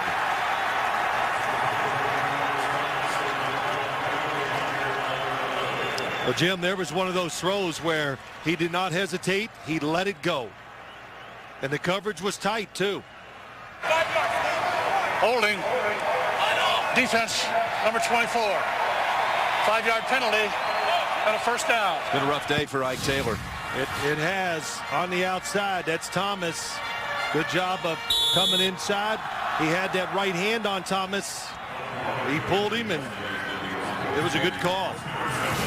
I'd say that's the Broncos' favorite play-action pass. Fake the option, the give route, or the give to the running back. Throw it over the middle to the wide receiver. 5-yard penalty, first down at the 40. Lance ball. There's Polamalu right in the middle of things, trying to pull that football out. Well, we'll show it to you as we go along here. Now, the first couple plays, this Steeler defense, they are going at the line of scrimmage. So if a runner breaks through, gets a couple yards, there's not anybody back there to chase him down and make the tackle. So Dick LeBeau, maybe a little too aggressive here early. This time, Troy Polamalu playing deep center field. Second down and 8. And that's a first down for Will. At the Pittsburgh 45. Good for 13. The one thing that happens when you play against this offense, you're so worried about the run. Look, nobody on the outside, because you got to go in and embrace yourself in case it's a little option or the quarterback runs. So Denver, when Tim Tebow, they go through their week of passing, they just say, well, one-on-one here, one-on-one over here. There's nothing to read. It's read your guy. Does he beat the defender that's covering him? And here they come. Everybody near the line of scrimmage. Polamalu up there. Boy, he was in so fast, they almost didn't get the handoff. Polamalu and Tebow exchange a few words. Picks up 2. You know, Bobby Douglas, that name keeps coming up. You mentioned it in the first half. Dick LeBeau mentioned it yesterday, the old left-handed quarterback for the Bears. He said, yep, I've seen a few option plays in my life. And he goes, played against Bobby Douglas. And this is really like a true triple option. Bobby Douglas read it, gave it, kept it, pitched it. Dick LeBeau played against it, had a 5-1 record against that option as a player. Second down and 8. Step back, wanting to throw. Now the third option is to run it, and he's down at the 40. And the folks here wanted a flag for a late hit, but there is not one. Gain of 3. Well, Tim Tebow looking down the field. And as he goes, watch the receivers. Again, the fake. He's looking over the middle. It's not there. There's nowhere to go. Both receivers covered. Does a good job. And then when he runs, remember, he's a runner. Is it a late hit? He's trying to get down. Or a spearing? He went head first, Jim. It's not. If he'd have slid with his feet in there and said, I'm giving myself up, that would have been fine. He did not do that. You may have seen Lamar Woodley is out. He's on the sideline with a helmet off. So more names to the list. And the direct snap here. McGahee is stopped short. He got to about the 38. Now a decision. Do you bring out Prater, who has made 59-yarders this year on a couple of occasions? No, they're going to punt it. Yeah, you know, John Fox is going 20-6. First off, Willis McGahee, the Wildcat. We're starting to see all these plays that you and I watch every Friday when we see practice. But John Fox, take no chance. Don't give up the field position. Field goal would have made, if it had been good, would have made it a 3-score differential. But they'll bypass the 56-yard attempt as Ball runs out there late. And Jim, I think this is a no-brainer for John Fox. You punt the football in this situation. It's Britton Colquitt. Willis is there to cover it up, and he bats it out of bounds. He was not going to let that go into the end zone. So the Steelers will start deep in their own territory, down 2 touchdowns. That Steeler offense, nothing happening its last 4 drives. The most experienced playoff team in the NFL by games cumulative. 292 games by this roster. All that experience, though, must be called on now. Down 20-6, third quarter. Helmets are flying, and Redmond in the end picks up a yard, maybe two. Now, you know, Jim, you watch this. It's almost hard to tell that you go, wow, is that Ben Roethlisberger playing quarterback? Because the Broncos, they act like it's they're going against their own offense. They're crowding the line of scrimmage. They're saying, we're not going to let you run, and we dare you to throw it. So we made a big deal out of Ben Roethlisberger's ankle injury. I think it's real. You know, we see now how much it's hampered him. Got a flag here. And it's going to be a substitution penalty, I believe, on the Steelers. 12 men in the huddle. Offense. 5-yard penalty. Remains second down. I heard him saying at halftime, too, about Roethlisberger and how he was used in the late season, playing the game at San Francisco, sitting out St. Louis, playing against Cleveland. Perhaps had he just taken those last 3 weeks off. Of course, they were battling for the division, battling for a home playoff berth if somehow Baltimore had stumbled. We asked Mike Tomlin that exact question. First one, he says, I'd do it the same way again. We don't live in our fears. We live in our hope. They wanted that bye week. They were willing to take that chance. They've got Contry and Wesley Saunders in as receivers. Set up screen. And that's Heath Miller out to the 20. Good for 10. Really good job. They fake it to the left. 3 wide receivers. Heath Miller, they like these inside screens. The Steelers, they're good for, you know, probably anywhere from 5 to 8 screens a game. As banged up as Roethlisberger is and the pounding he's taken today, does it surprise you watching him as we have through the years, how he stays in there, how tough he is? Well, I think that's unquestioned, his toughness. The question, I think, comes from the Steelers.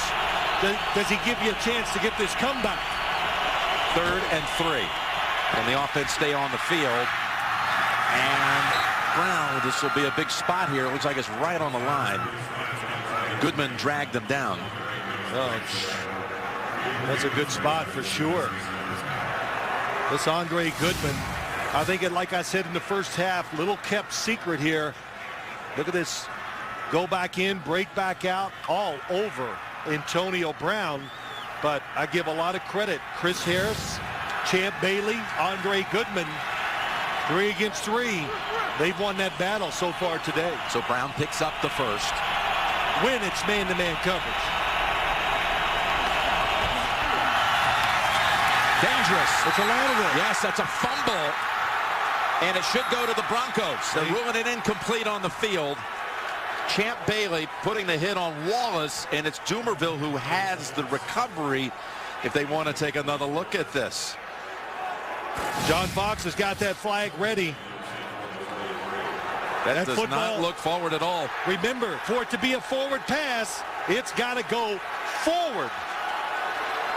Well, he threw it at the 19 and the ball landed at the 18, and the challenge flag is out, and Denver has a very strong chance of winning this challenge and getting another takeaway.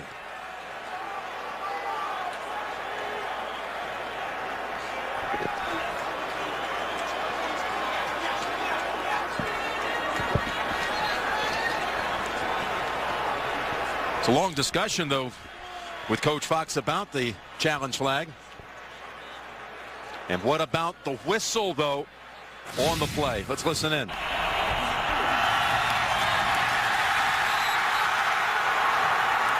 Yeah, I heard the whistle, Jim, but it was after the action. So, in other words, the football had already been ruled or been dropped. Denver's challenged the ruling on the field of a backward pass. Well, the evidence clearly suggests a fumble. We'll be right back to Denver. We're back in Denver, and Ron Winter's about to rule. Denver has elected not to challenge the ruling on the field because the whistle blew when the ball hit the ground, making it an incomplete pass. And what happens, Jim? They would have gained 1 yard, but John Fox did not want to use a challenge on it there. The purple line, that's the football where he releases it, and it definitely lands behind it. So he would have won the challenge, but only a half yard once the rule was explained to him. But how about that being a backwards pass? Again, yes, But since they ruled it incomplete on the field, that's why they couldn't give possession to Denver. So John Fox says, okay, then I don't want to challenge it. Does that make sense? Well, I know. I understand the interpretation, but if that's not reviewable when it's clearly a fumble, it was ruled an incomplete pass. That's why. That's one that might have to be also challenged and reviewed in the offseason when the Rules Committee gets together. So from the 23, they take over 2nd and 10. They maintain possession, I should say.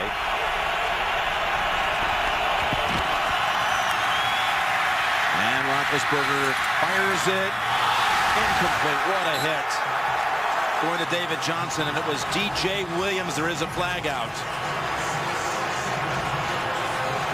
Boy, David Johnson uncovered the whole play. A mistake made by the Broncos defense. But to go back to that challenge or non-challenge, Jim, yes, huge play in this game. Points on the board almost for sure if the Broncos were able to get it. Would have been taking over the football at the 18-yard line. Now they're saying, you know, I don't know, was Ben Roethlisberger out of the pocket. There is no foul. There is no foul for unnecessary roughness. For a blow to the head and neck area, there is no foul. Oh, so that penalty was about this hit. Yes, it's the shoulder. It is under the neck, not to the helmet. Delivered to the chest, so that is legal. It was D.J. Williams who delivered the hit. I'll tell you what it shows you, just some of the things. As the year goes along, the players are starting to adapt to the new, well, not to the new rules, but that rule of hitting a defenseless receiver. It was a big point of emphasis this year. 3rd down and 10. Roethlisberger open, good pass, and a 1st down to Sanders. Snap was a little high again, but Ben fielded it, picks up 18. Yeah, it's another blitz. Here they come from the top of the screen. The Steelers, they're all over it. Boy, it's a good thing that Sanders is open immediately, because there was a defensive lineman coming straight at Ben Roethlisberger. So no second looks for the quarterback. Get it, throw it. You got 4 now. 51. Ball at the 41, mid-3rd. And you can't move as a quarterback rushing straight up the middle. In the round. And an open lane for Antonio Brown. Slices through that defense for 17. Got a nice block, too, from Heath Miller. So many things you can do. We talked about Eddie Royal, what he can do for the Broncos. Nowadays, you need this slot receiver, Antonio Brown, who can catch the screens, behind the line of scrimmage, make plays, and run the reverses. How about Heath Miller down the field? And Doug Legursky, the center, look like a big old fullback pulling out there trying to make a block. Antonio Brown, the first player in NFL history to have over 1,000 yards receiving and kick return yards over 1,000 in the same season. Voted MVP by his teammates. Roethlisberger steps aside of the pressure and hits Miller for about 3. If you thought the fantasy season was over, it's not. You can play NFL.com Playoff Challenge today. You can win a trip to Super Bowl 47 in New Orleans. Sign up for free. NFL.com/fantasy. I'm really surprised the Steelers haven't put Ben Roethlisberger in his shotgun a little more and put the extra receivers in and spread the defense out and then run from that formation, because the Buffalo Bills and the New England Patriots really hurt them with those type of situations. 2nd and 8. Redmond. About 2 yards short of the first. We were talking about all that toughness that you always see from Roethlisberger out there, well under 100%. We asked him last night, where do you get that toughness from? Without missing a beat, he said, my grandmother Roethlisberger. His grandmother Audrey, who's watching back in Lima, Ohio. He gave us 5 or 6 reasons why she was a tough lady. Sweetheart, he says. Yeah. But I got my toughness from her, and he was excited to be able to tell us that story. Base is 3rd and 2. Redmond picks up the first, and he takes off. Takes off inside the 20. Goodman trying to ride him down, but the ball's out. The ball is out at the 1, and it's ruled a touchdown on the field. Now this one's going to be looked at. Now I'm going to guess that maybe Redmond was tackled inches short of the goal line. But you had a fumble as the ball hit the ground. Let's see here. I think the biggest thing is he's down, and you're right, it looks like it's going to be just short. But there's no doubt about it, he has control of the football, knee is down. Now the question is, where do you spot it? Since it was ruled a touchdown, Jim,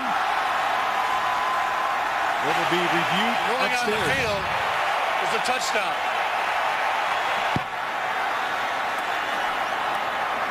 So a busy day under the hood for Ron Winter. I was getting ready to say, if Roethlisberger was healthy, he probably would have ran a quarterback sneak there to pick up that first down. But Redmond, how about him today? Tough, physical inside. I think there's no doubt he's going to be short of the goal line. Fumble is not an issue. No, it's not.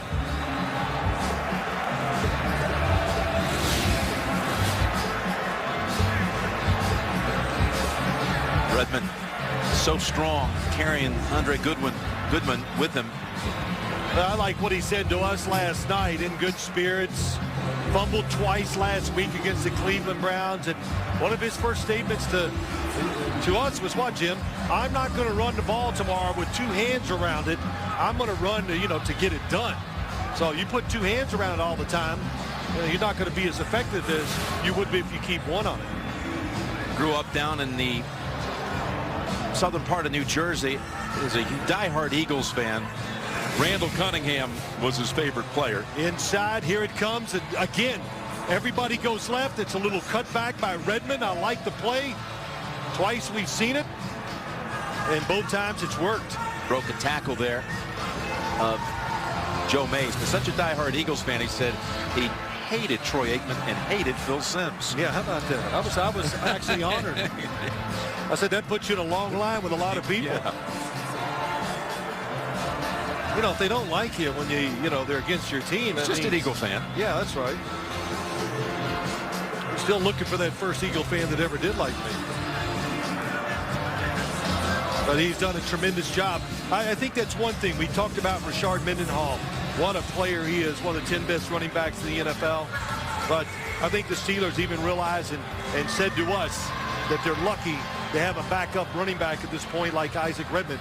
And Mike Tomlin even said, hey, O-line gets excited about you. After review, the runner was down by contact with the ball at the 1/2-yard line. It's a first down and goal. The clock will start on the ready for play. Well, Jim, your first reaction was right in all categories. That football, just like they said, 1/2-yard line, down by contact. And this is the point where Redmond's hero, Randall Cunningham, could usually take care of that final yard. The quarterback sneak that the Atlanta Falcons like to figure out how to run one day. Yeah, that's right. Jonathan Scott, 72 in at left tackle.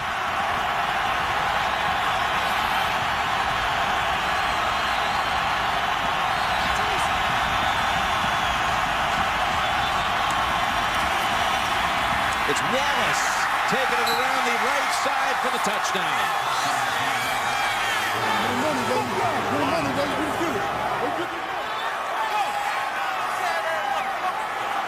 Some drive by the Steelers. Maybe a little fortune. You look back to start it.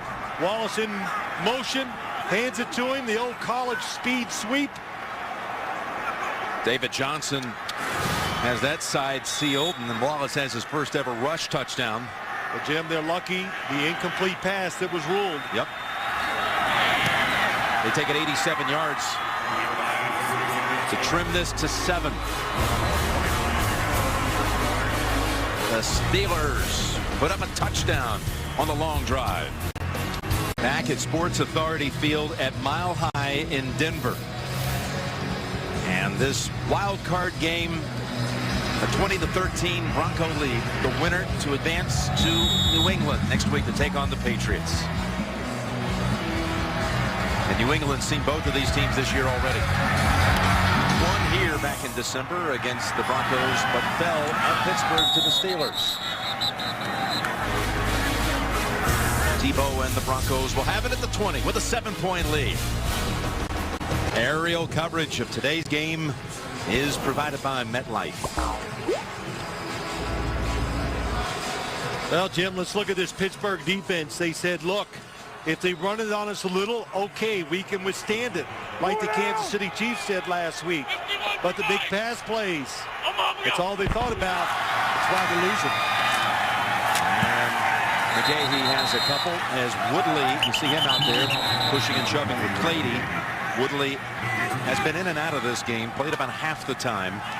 He's been hampered by a hamstring injury the back half of the season.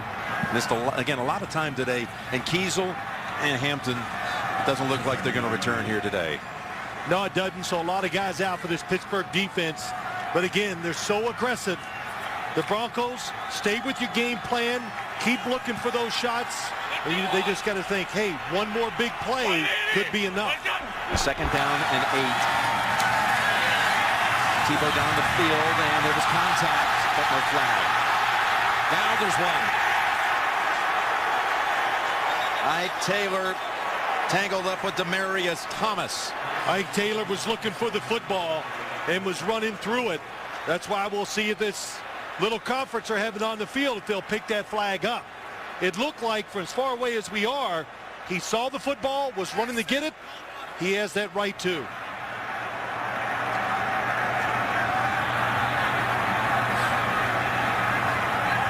The official that was right on the spot said no deal.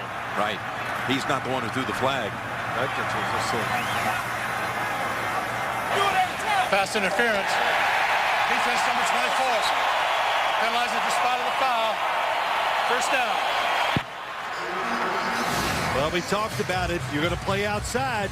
It's you against Demaryius Thomas. Nice move off the football. Well, he's got his hand on him, too. You couldn't see that when I originally saw it. So the contact was enough to get the flag thrown. It's a 32-yard penalty. Even though that contact would not, that couldn't have been seen by the official who threw the flag. Running option. Tebow keeps. Shrugs off a hit behind the line by Woodley and gains 3. Ziggy Hood with the tackle. Well, Tim Tebow coming down the line. He's looking, okay, one free guy outside. If he takes me, I pitch it, but there's really nowhere to go because Lamar Woodley got such good depth. There was nobody really to read for Tim Tebow to pitch off of. They've got 3 wides. Fells, the tight end, is wide. Again, Eric Decker is out with a knee injury. Suffered in the first half. Tebow tucks it under. Falls for the first. Scrambles for 8. Well, let's just look at it. Let's be the quarterback. We're Tim Tebow. Look down the field. The receivers. Nobody really open. The dump in the middle of the field is open. He decides not to throw it.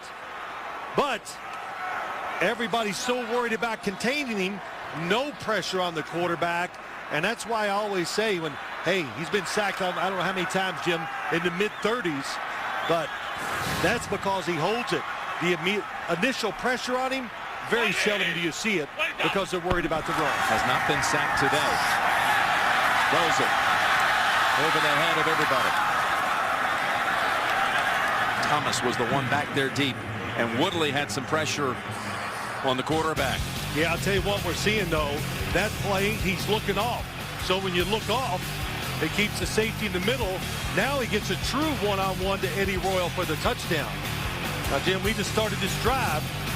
Would they be conservative? How about that? They were going for the score that time. Play action fake, double move by Thomas, but good coverage on the outside. At the right side stacked. Woodley on the sideline. Second down and 10. Tebow still has it. Tebow runs for another burst.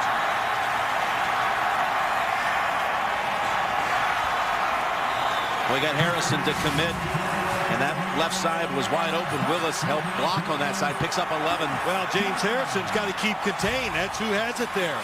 There's no doubt about it. On the outside, how about Willis? Pretty good job keeping Ike Taylor from getting in there and make the play. We talked about it too, even last week, Jim. The wide receivers for the Broncos, more involved today, but very unselfish, tremendous blockers down the field. Out of the gun on first down. An early contact by Polamalu on McGahee for no gain.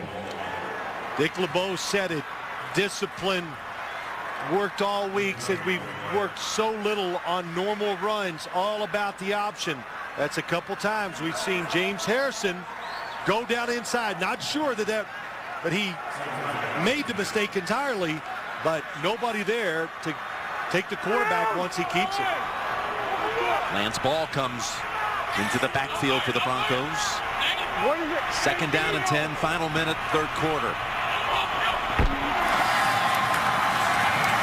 Lance ball up the middle, advancing it inside the 20 for 5. So they're working up the middle, and you wonder about Ryan Clark, who is in on so many tackles week in, week out for the Steelers. Again, that blood disorder, carrying a sickle cell trait. He played in the game here in 2007. There he is, and sitting out this game today, and rightfully so, after being consulted by a whole team of doctors. Right. Lost his spleen and his gallbladder, Jim, because of that. Didn't want to take a chance. Able to talk to the safety zone once they come off the field. Running in altitude, third down. Pass on the mark, first down. And that was Ryan Mundy, Clark's replacement, on the coverage. Ball with the reception for 7. Yeah, nice job by Ball. Getting out of the backfield fast. Really just a one-man read. Third and short. He got the edge, Lance Ball. Good throw by Tim Tebow to the outside. It's going to run out time in the third quarter. Denver will have a first down in scoring territory to start the fourth. Up 7. You're watching the NFL on CBS.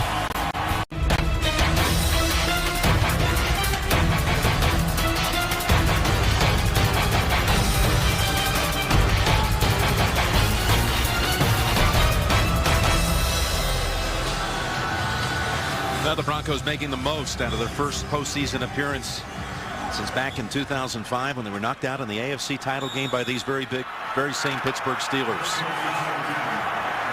Leading it 20-13. Jim Nantz, Phil Simms, and the crew here in Denver as the fourth quarter begins. A first down at the Steeler 13.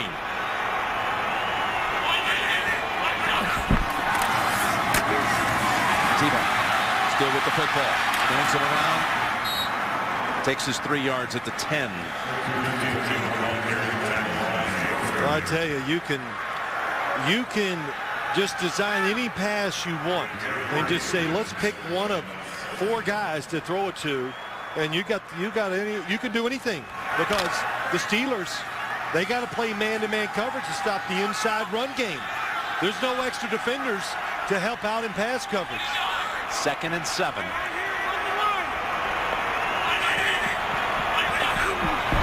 Tebow takes a snap at the 15. Got pressure. Got it away to Royal. Somehow. Royal at the 5. A flag is down. It's going to be a blocking penalty, I believe, on Willis of the Broncos as Royal was tackled at the 1. Yeah, it might be a pick, offensive pass interference, but I will say this. I love that play design. Fake it one way, go back the other. Pass interference. Offense number 12. 10-yard penalty. Repeat second down. Tebow barely got rid of that football. And Timmons was in on him, closing in on him. Body me a screen, number 12. Willis never lets go of the defender. Now, you know, when you throw screen plays, I think it is you have about a 1-yard leeway. In other words, you can go 1 yard down the field and make that block. That's it. Not 10, 15 yards down the field. Denver, you got to hope your quarterback knows we're in field goal range. If we make it, that's 2 scores. Be smart. very smart and careful with the football. 2nd and 17. Can pick up a first at the 3. Tebow's pass is incomplete. Going back to Royal. Good throw. Not an inaccurate throw. That's then the one thing I said a few weeks ago to you, Jim. You got to be careful because he gets preached to him so much. Today's the first time Mike McCoy, the offensive coordinator, that I've really seen Tim Tebow just let it go with freedom. But they talk about turnovers so much. He misses passes because he just is ultra conservative in his judgment. 3rd and 17.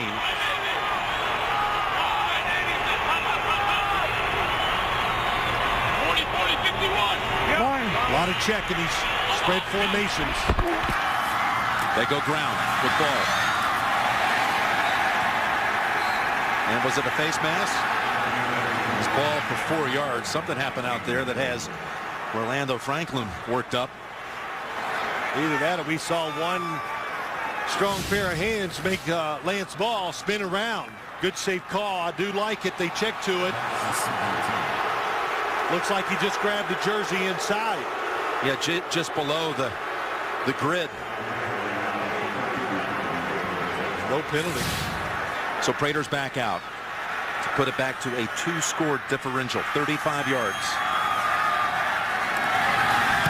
Good job by Colquitt. Dead center by Prater. And the lead is 10. 13-10 to play. And it's 23-13 Broncos. Broncos kept the football for over 6 minutes. And Prater is good on his 3rd field goal of the game. It's the 7th time the Broncos and the Steelers have met in the postseason. Denver's most common opponent. They've never played anyone else more than 3 times in the postseason. In the 6 previous matchups between these two in the postseason, the winner went on to the Super Bowl 5 of the 6 times. And I tell you, Prater, He can make a field goal from 80. yeah, that one might have been good right off the tee. Touchback. Opportunity, and one time they backed away from going for it, which was a crucial decision as well. Now, the last time the Steelers had the football, they drove 87 yards for a touchdown. That snap comes back with heat, and Roethlisberger with a precision pass to Antonio Brown for a gain of 19. Boy, you said it right. Precision. Jonathan Scott now in at left tackle. Look at that window. Nobody in front of him. That might be about as good a pass protection Ben Roethlisberger's had all day long. They go to the shotgun, pick up the pace of the game because you want to start playing the odds. Can we get the football maybe 3 more times for 2 scores? That's what they need. You saw Jonathan Scott out there, left tackle, number 72. Perfect snap this time. Roethlisberger pump fake, open middle. Redmond splits defenders for 9. Again, Houston and Baltimore will meet next Sunday. It's a rematch of a regular season game, and it'll be a rematch either way up in New England. We'll be there next Saturday night for that primetime game. The Patriots, the #1 seed overall. You know, one thing, Jim, that I do like about spreading the defense out, putting Ben Roethlisberger in the shotgun. We've seen it with the Patriots and the Bills. It tired out the pass rush of the Broncos. They go run, and they go big. Look at Redmond take off inside the 30. Stiff arm on Carter before he is bumped out of bounds. Chris Kayamatu, the left guard, watch him pulling around. This is what he loves to do. Just seals it to the outside, and then a good run by Redmond down the field. Make that little move, break it outside. Heath Miller, once again, just an awesome blocker from the tight end position. When you break it outside, you need a tight end that can block. The Steelers have one. Redmond has his first 100-yard rushing game of his career, 112. That one picked up 28. John Clay comes in for him. Fake to Clay. Roethlisberger gets away from the Broncos. On the run, throws to the end zone, and it's out of bounds. He was being chased by the likes of Marcus Thomas. Throws it down in the area of Mike Wallace. Well, let's watch it, Jim. There's nobody open that time. The one thing that we haven't seen today, of course, everybody's talked about it since Roethlisberger can't move as much. The Pittsburgh receivers, they are awesome at when he moves, they can turn their routes and go the other way in one step. So that is, we've heard it talked about. Our studio show said it. A big part of the offense not there today for the Steelers. Something Bruce Arians has had to do. It's been some magic the last couple of years with all kinds of lineup changes and a flag. Like Sanders. False start. Offense number 88. 5-yard penalty. Remains second down. You know, trying to put a patchwork team together. There's Bruce Arians, the offensive coordinator. Last year, he took the team to the Super Bowl as the coordinator and had 4 different quarterbacks play and 7 different tackles. You get all these names that are being bandied about for head coaching positions, and it's a quarterback-friendly league. I don't see Arians' name showing up. It should. He's done it with a few different quarterbacks, no doubt about it. Von Miller had missed a couple of plays. He's back out there. Lined up right over Jonathan Scott. Second down and 15. Roethlisberger on the run now. Will take it to the 19.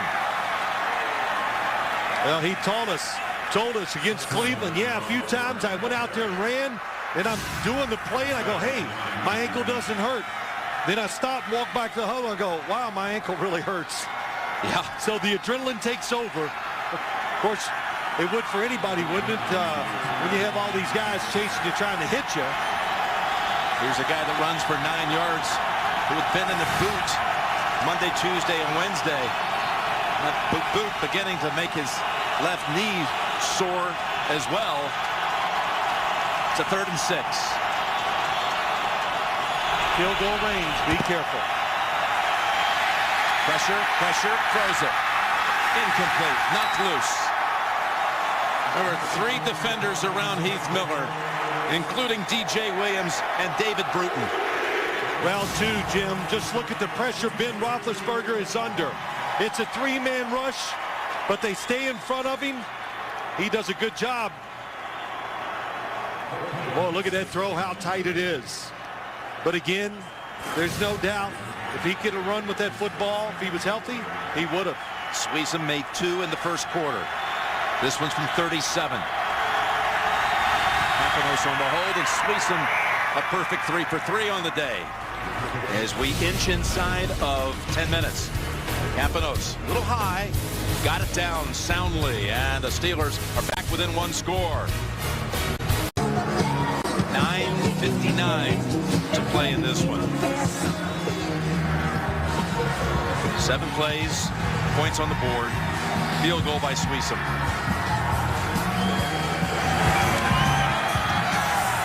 And this one will not be returned. There's never been a playoff game in NFL history where there was never a single kickoff return, but that's been the case so far today. And it can only be Brett Kiesel, or I guess maybe Ryan Fitzpatrick. But That's right. Kiesel with 24 family members in attendance. A lot of family coming over from Utah. Father Lane. Casey Hampton. He went out very early in this game with a knee. 1st and 10, Tebow. Gets 11. Tebow getting pretty excited about that with Polamalu in the area. Well, a lot of times he keeps it, goes outside, and they got him that time. You look at it, Hayward, number 97, coming down for the run. Makes a mistake, and boy, Troy Polamalu, he is full speed. Oh, no call on that. Yeah. That was Taylor. Had a hold of the face mask. This half, Tebow's rushed for 39, passed for 19. Making mistakes on the option, though. And that picks up 3. Well, for more than 30 years, it's the must-see show the pros watch. And next week, the NFL's leading rusher, Maurice Jones-Drew, will be there with you, Phil. All 1,606 yards this year We'll be joining you, JB, Chris, and Warren in the studio Wednesday on Showtime. See, last week I got in an argument with Warren Sapp a little bit, and I never was worried that he was going to come running across and do something to me because, Chris Collinsworth was in between us. He could throw a block. Well, he doesn't look like much, but he could protect if he had to. And Mike Lombardi be there to assist, too. He'll have all the latest on the rumor mill around the league. Taking to the line, second down. Tebow shakes off Timmons. Lobs it. Too high for Ball. Had to make a decision there. Might have had some room had he run with it. This is what happens. Look, no rush. You said it. Woodley finally gets a little pressure. Then once he moves, the offensive line so adept at finding another guy and block. Now watch down the field. Here's what happens. Demaryius Thomas, they're going for the score again. Now Tebow scrambles. He is open, but it takes so long. And Tebow going to the left, cannot see him open down the field. Unable to be accurate with the pass on the run. Now on third down, rifles it. Thomas has it, first down. Turned around on Taylor and picks up 15 and a first. If you watch this game, almost all these good throws, they go to his left side. He loves it. And this might be the first time I've seen a true back shoulder throw by Tim Tebow to a wide receiver. The motion was tighter, more efficient, and it was a really good throw. It's footwork, though, a lot, isn't it? Well, it is. It's a little bit of everything, Jim. It's talking about throwing a big object with a lot of people around you, so it's complicated, but that was one of the better throws of the day for Tebow. Picks up the first near the 50, and there is a nice shake move. Ball is out. McGahee fumbled, and Woodley has the recovery. It was Ryan Mundy who knocked it loose. And the Steelers have the football at the 44 with 7.5 to play. Let's see if he's down, Jim, as he comes through. Ryan Mundy, safety near the line of scrimmage. You're not going to win that challenge if you throw a flag. Well, what a job by Woodley picking it up. Let's see when possession comes out. It's Cameron Hayward who had a hold of him first, and Ryan Mundy. Yeah, it comes out just before his knees hit. Both Mundy and Hayward, Pittsburgh natives. And you can, well, it's... Denver's challenge of rolling on the field of a fumble. But you believe the knee was just inches above the ground? That looked like that last replay looked like it was a couple inches off the ground. On the field, a fumble being challenged now by John Fox and the Broncos. McGahee. Ball's out. Look at that. The knees are not on the ground. Yep. That is Ryan Mundy. Twice for these safeties. After review, the ruling on the field is confirmed. The ball was out before the knee was down. Therefore, it is a fumble recovered by the defense. Denver is charged with their first team timeout. That is their second challenge. They have no challenges remaining for the duration of the game. So out of challenges, Woodley recovers.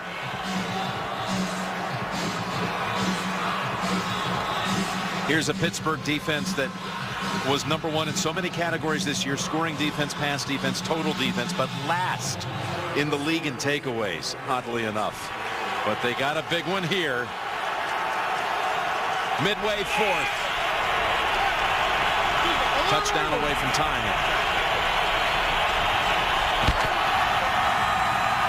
Play action. Roethlisberger in trouble, is decked at the 39, and a loss of 5. It's Bunkley who has hold of him, as well as Doomerville putting on the pressure.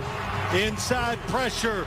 They're going for the score, trying to go deep down the field. Roethlisberger, even though he steps up, Elvis Doomerville causes the sack. From the outside, he gets the pressure, he steps up. Hard for an offensive lineman like the center, Legursky, to know where the quarterback is. Second, and we'll call it 16. So Bunkley gets the sack. Patry in as a receiver, empty backfield, and Roethlisberger hits the target. Nice piece of running by Sanders. He could have been stopped for about a 6 or 7 yard gain. Instead, turns it into 15. Wow, how fast. Little short throw. Stack the receivers. The Steelers are very good at giving formations to make sure their receivers, which are on the small side, you know, they're not big and strong and physical. They can get manhandled sometimes at the line of scrimmage. Stack them, they get free releases, then they can catch and run. Third down and 1 to go. Redmond delivers again in short yardage, and the Steelers have a new set of downs at the 42, running behind Heath Miller and David Johnson.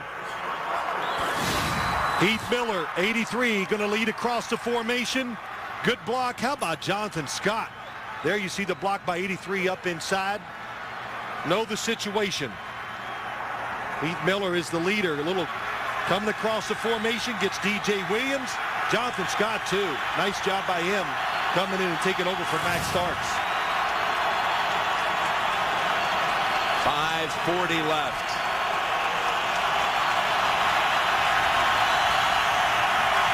On first down. And able to take it to the 37. Good for 5.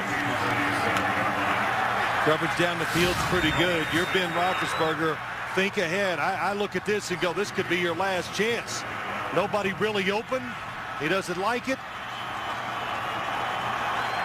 They do not stay in front of him. So top of your screen, they're looking to throw it. The coverage is there. They force him to run, and he does. You know they hold their breath on that Steelers sideline every time he takes off with it. But he avoids the contact best he can. Second down and 4. Again, fields the aggressive snap, and he got a big lane here by Redmond. Shakes off a hit, has the first down. They're going to have to spot that forward progress. Good for the first. Boy, Ben Roethlisberger, that ankle. Nice catch. Being alert. Good blocks outside. Mike Wallace, wide receiver, getting a little block. Chris Kayamatu coming around. And again, you got Doug Legursky filling in for Marquise Pouncey. Legursky, usually the right guard, had to fill in at the Super Bowl as well for Pouncey. Basically the same injury, high ankle sprain. Well, they're back to 4 defensive linemen, which is the best way to play this Steeler offense. From under center on first down, they fake to Clay. Roethlisberger going for the tying touchdown to Wallace, and it's almost intercepted. Champ Bailey had a beat on it, but couldn't bring it down. And Wallace, without a catch in this half, was double-teamed in the end zone. From the backside, Mike Wallace trying to run through the defense, but they're all over Champ Bailey. Good position, undercuts the football and goes for the interception. Wow, should have had it. Yes. 50 career picks, 11 Pro Bowls, more than any DB ever. And he knows how huge that would have been had he hauled it in. Timeout called by the Steelers. As you saw McGahee on the bench, hoping his fumble doesn't lead to a tying touchdown. Tonight on CBS begins with 60 Minutes and an important hidden camera investigation by Scott Belly, followed by The Good Wife and CSI Miami. It's tonight only CBS America's most watched network. Well, I think it goes without saying, pretty easy, right, Jim? 2 timeouts for the Steelers, 3:56. It's 4-down territory. So the quarterback, you just got to know that. Of course, he knows it, but any doubt on 2nd or 3rd down, don't take a sack, throw it away. Last play, let's look at it. Heath Miller's going down the field. Pretty good chance if he throws it in. And also on the other side, Wesley Saunders, the other tight end, he had a chance too. But when in doubt, throw it to your best receiver. That was Mike Wallace. 2nd down and 10.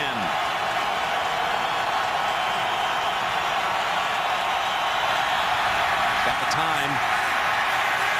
Now runs out of the pocket, goes to the end zone, and it is caught for the touchdown. Jericho Cotchery able to hold on to it. from 31 yards out and a squeeze them extra point away from a tie. Well, how about that? Jericho Cotchery, we've heard so much about him. Ben Roethlisberger again, the three-man rush. The extra time, he stood there in the pocket. It wasn't there. Then he moves out. And what a tough catch down the field, Jim.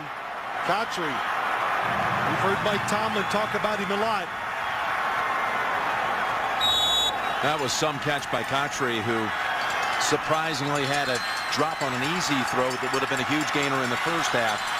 Makes up for it here. Greg Warren snaps it back. Extra point, ties it.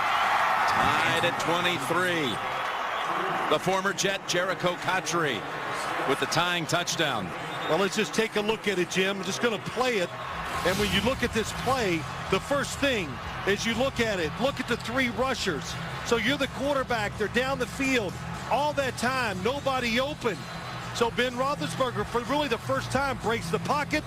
And then we talked about it. The receivers, they don't stop working. And that move, and what a catch by Cotchery. Just one play after, Bailey had a great chance for the interception. And Ramon Foster comes and double teams Von Miller. That ensured Roethlisberger getting out of the pocket. And how about this? Just past the outstretched arm of DJ Williams. Oh, look at that, a double catch, and still holds on after the hit. Cotchery. Who caught it by the nose. And just re-grips it as he's getting ready to get hit again by Bush. Ben Roethlisberger resilient again. Well, you know, you look at it, Jim, all of a sudden here in the fourth quarter, we see him moving around more, running with the football. Yeah, rolling out on that pass. A couple of scrambles that were crucial as well in this second half. Willis, this should be returnable, and we finally have a kick return, but not for much. Down at the 15. Brought down there by Jason Worlds. Coming up, the Subway postgame show. JB, Dan, Shannon Boomer, Coach Cowher, with a wrap-up of the NFL Wildcard playoffs and the latest playoff news on the Subway postgame show.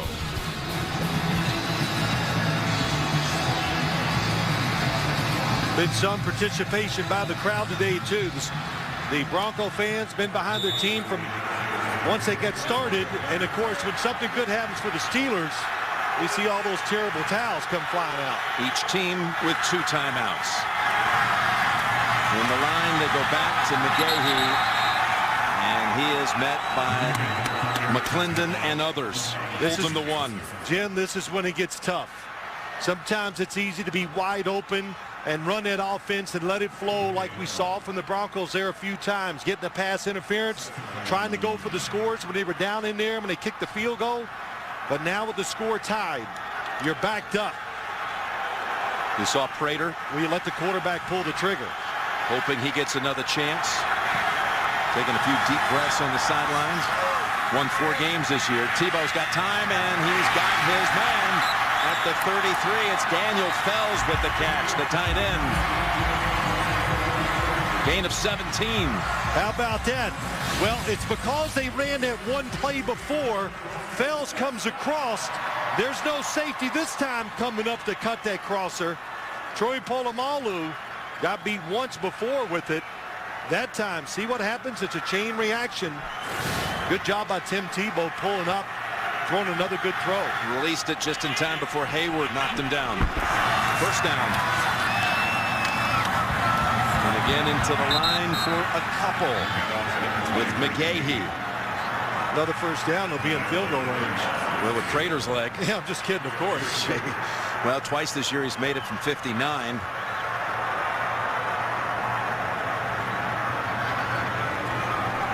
Already getting some encouragement on the sideline. And they're going to run it down to the 2-minute warning. 2 timeouts for each side coming out of it. 2nd and 8 for the Broncos coming out of the 2-minute warning. Ball at the Broncos 35. The winner to play New England next Saturday night in the divisional round.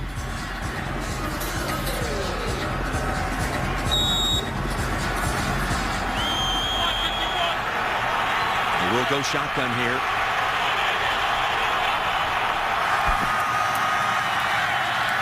Pocket collapsing on Tebow. Tries to break away. Somehow does. Down the field and incomplete. So 3rd and 8 coming up. Pressure from Woodley and Cameron Hayward. The rookies had a very active game here, pinch hitting for Kiesel. Hard to bring him down. Remember, he's every bit of 240 pounds, and he just plays heavy too. They wanted a face mask. Same thing happened last week against Kansas City. They didn't get a call. They didn't get a call, but I'll never forget Derek Johnson, linebacker for Kansas City, says, hey, this isn't a quarterback you go, I can't wait to hit him. Remember, he says, you are hitting an NFL running back. Will they keep the football or punt it away? 3rd down and 8. Plants the feet, fires the pass short.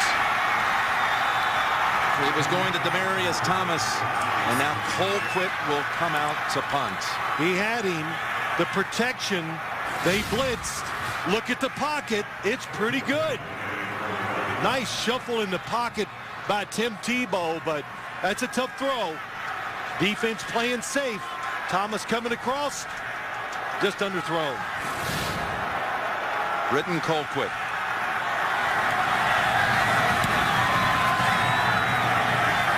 Didn't catch all of this one. Fair catch signal. Kind of half-hearted. Brown wasn't even sure if he had called it officially. He was ready to start dancing around and taking off. But it's a 40-yard punt, no return. And Roethlisberger has 137 to operate with and 2 timeouts. And we have the Subway post-game show on standby back at Studio 43 in New York. JB, Dan, Shannon Boomer, Coach Cowher. I got to give it. You think about this game, the Steelers, just all the adjustments they've had to make today on the fly. Roethlisberger, the center's out. Different left tackle in now. They're running back, Mendenhall. Injuries on the defensive side, and here they are with a chance to win the game. Can Roethlisberger engineer the great fourth quarter comeback, or will we have the first postseason overtime game with the new rules? As Roethlisberger's in trouble and is taken down at the 18 by Von Miller. Roethlisberger almost had that ball come out. Protection was very good. Nobody open down the field. Good adjustment by Von Miller. Get off the block when the quarterback moves. That ball has switched hands with Roethlisberger. He was able to hold on to it, loss of 4. Clock running inside 110.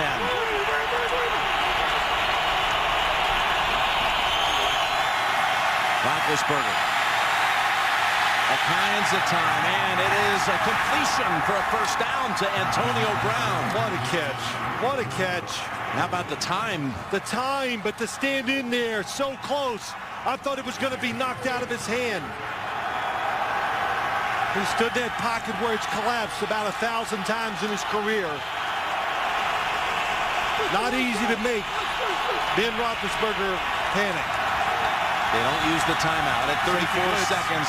Down the field they go, and another great catch. This time it's Sanders. The 2 young receivers, Brown and Sanders, who don't get all the attention that Mike Wallace does. But big catches on the last 2 throws. 18 picked up here. Jim, safety blitz. They're ready for it again. The up the field, the little routes. But how about the catch the play before? Oh, what a nice move. You win at the line of scrimmage. Antonio Brown, it was nice, kept working, and he actually caught that football when it was by him. Got his hands behind his body and still made the catch. And the Steelers take their second timeout with 25 seconds remaining. And Sweezum, knowing it could come down to his right foot. You know, it's 25 seconds, 1 timeout. You don't have to be greedy here in this stadium when you talk about footballs, or kicking field goals, I should say. Because don't you think, Jim, it's easy 10 yards shorter than the distance says. No question about it. Sweezum's career long is 52. I watched them during warm-ups, both kickers. In 55-yard field goals, they make them look like it's nothing. They hit the net behind the goalpost, which is another 15 yards. As long as this year was a couple of weeks ago out of San Francisco from 51. Of course, when they kick it in these situations during warm-ups, I should say, the game's not on the line. Boy, nice job. Looks like he gets his hands underneath it.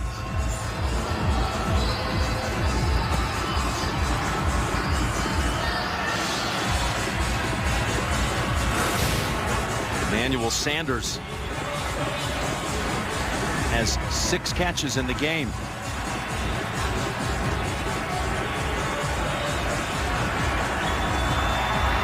Well, John Fox's team, high drama most of the year, fourth quarter, late stages. But normally, it's his team that has the ball. Looks like a blitz. On first down from the 45 of Denver. Roethlisberger wanted, unloaded, the ball is out, and he falls on it back at the 43. Watch the clock here. It was Dumerville who knocked it loose. It's a 3-man rush again. Lots of time. You're right, Jim. Elvis Dumerville dives and knocks it out of his hand. Last timeout has to be taken here by the Steelers. And they're all the way back at the 43. A loss of 11. Boy, what a job. Elvis Dumerville, Von Miller, haven't heard much from him in the last few weeks, but today they have played hard and they played well, Jim. Made some big plays. How big is that recovery? Had Denver fallen on it, you already would have been in Prater range.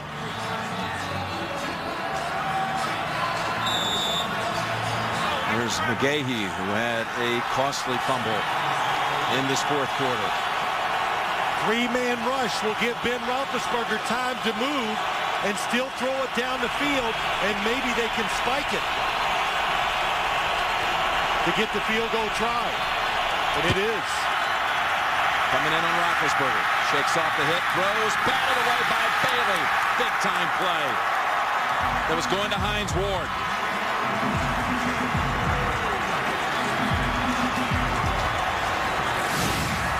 You said it, big time. Champ Bailey playing the situation. He falls off the receiver near the line of scrimmage, chases him, and then just gets the tip. We had both Ward and Wallace in the area. And now only 12 seconds remain.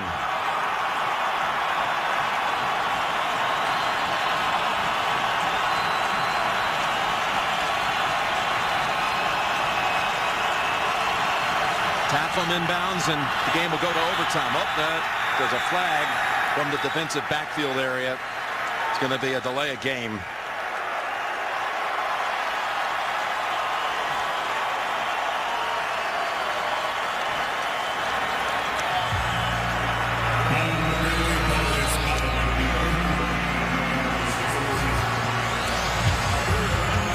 I think if he gets a chance, Jim, you look at this, 8 or 10 yards is all you need to at least get a chance to kick a very long field goal, because that field goal attempt will happen as time expires. Well, if you got 10 yards, they'd be asking for 67, 68-yard field goal. But you got to get out of bounds first. That's the hard part. Roethlisberger looks, dumps it off Redmond. Redmond can go to that sideline and get out of bounds, and he does at the Denver 49. And now here you go. This would be that 66, 67 yard. If you go for it, the field goal. I think you try it. Which would be the longest field goal in the history of the league. How about that?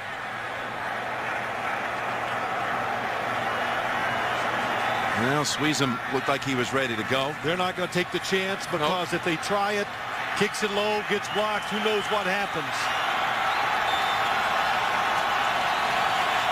So Big Ben, who got his name Big Ben because of a Hail Mary pass he completed his sophomore year in college at Miami University to win a game, will not get a chance to get it away. We're going to overtime. Robert Ayers puts an end to that. Good strategy. Don't give him the extra time. What they do, they actually blitz him in this situation. You have 5 rushers. because they're not going to let him run around and throw one into the end zone.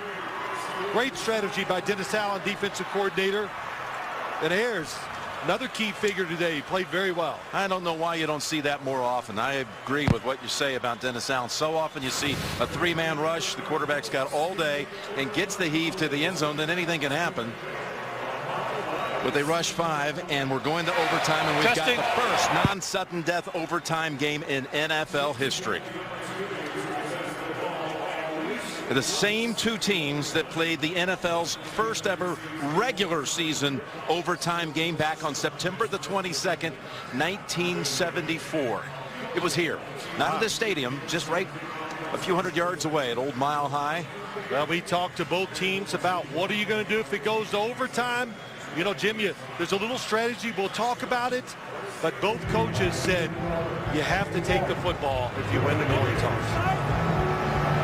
Well, it's not the usual overtime scenarios you're accustomed to seeing. And this rule was enacted about 20 months ago at some league meetings. It never was enacted, never came into place last year. It was never needed in last year's postseason. But here you go. Both teams are guaranteed a possession unless the team that has the first ball, football first, scores a touchdown.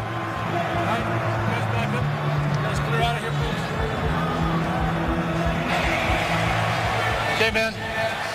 In overtime, in the playoffs, there are unique timing rules, unique playoff rules. Each team is entitled to an opportunity to possess the ball, with 2 exceptions. If the team on defense scores in any fashion, the game is over.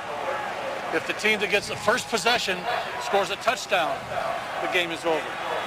Otherwise, each team has to have the opportunity to possess the ball. Timing is as if we're starting a new game. All set? Your choice. You called tails. It is heads.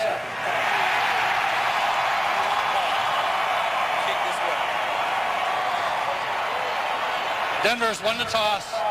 He likes to receive. Well, this new rule was really put in to eliminate the one possession win, especially the one possession bing, bing, bing, 3 plays and the cheap field goal win to close out a season. It's only in the postseason. There you see the rules. All the challenges will come from the booth. And we'll be back with this history-making first postseason overtime in a moment. Getting set for overtime here in Denver. 60 Minutes is coming up next, except for those of you on the West Coast. It'll be seen at its regularly scheduled time. Jim Nance and Bill Sims trying to settle things here. The winner to take on New England next week. John Elway engineered the Broncos' only postseason overtime win, the famous drive in the AFC Championship game 1986 against Cleveland. Eddie Royal is the returner. Will he get a chance? No, he won't. So the Broncos will take over at the 20. A 20-6 halftime lead by the Broncos disappears as they had this touchdown pass to Royal in the second quarter, plus a Tebow touchdown run and a couple of Prater field goals. Field goals coming off, in one case, a pass interception.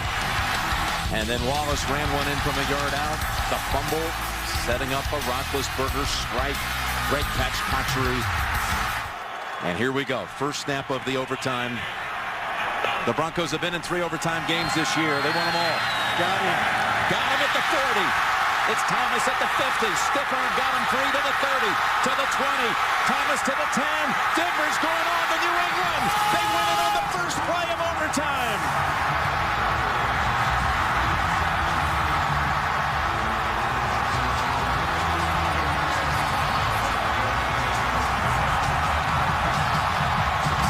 The new rules.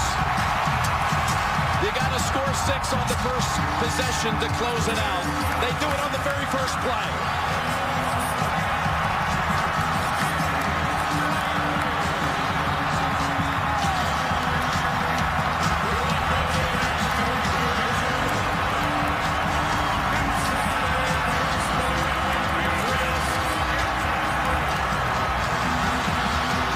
was open at the 40. Tebow hit him in stride, and there was a stiff arm by Thomas delivered at midfield that basically ended the game. They played run defense. Nobody back in the middle of the field to help. We've said it, Jim. That's their number one play-action pass.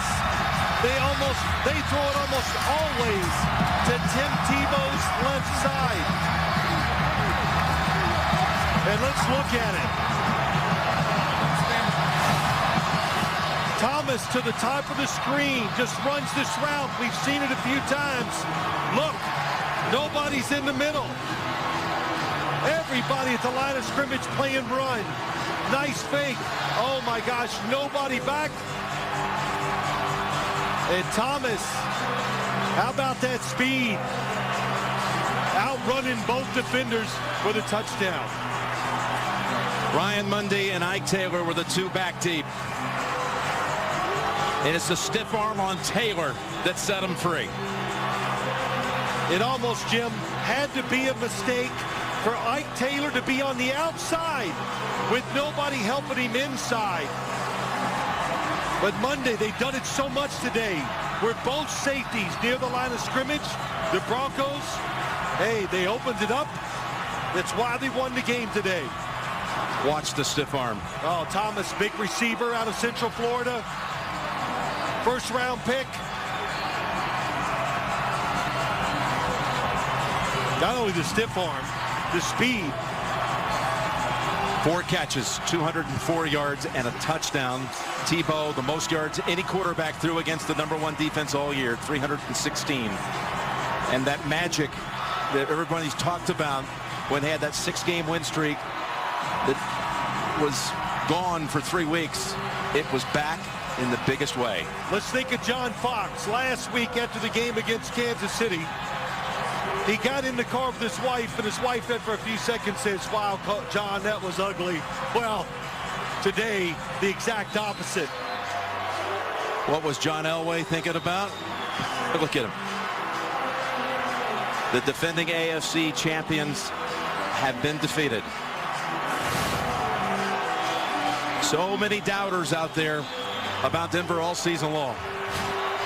But the Broncos are on to the divisional round and will meet up again with the New England Patriots next Saturday night. New England beat them here 41-23 a month ago.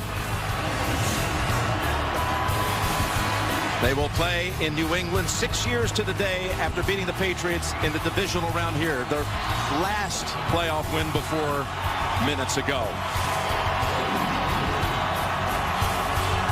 So the Denver Broncos, only 8-8 in the regular season. All the home teams win on Wildcard weekend. And Tebow once again writes the perfect script at the end. JB and company coming up in a moment.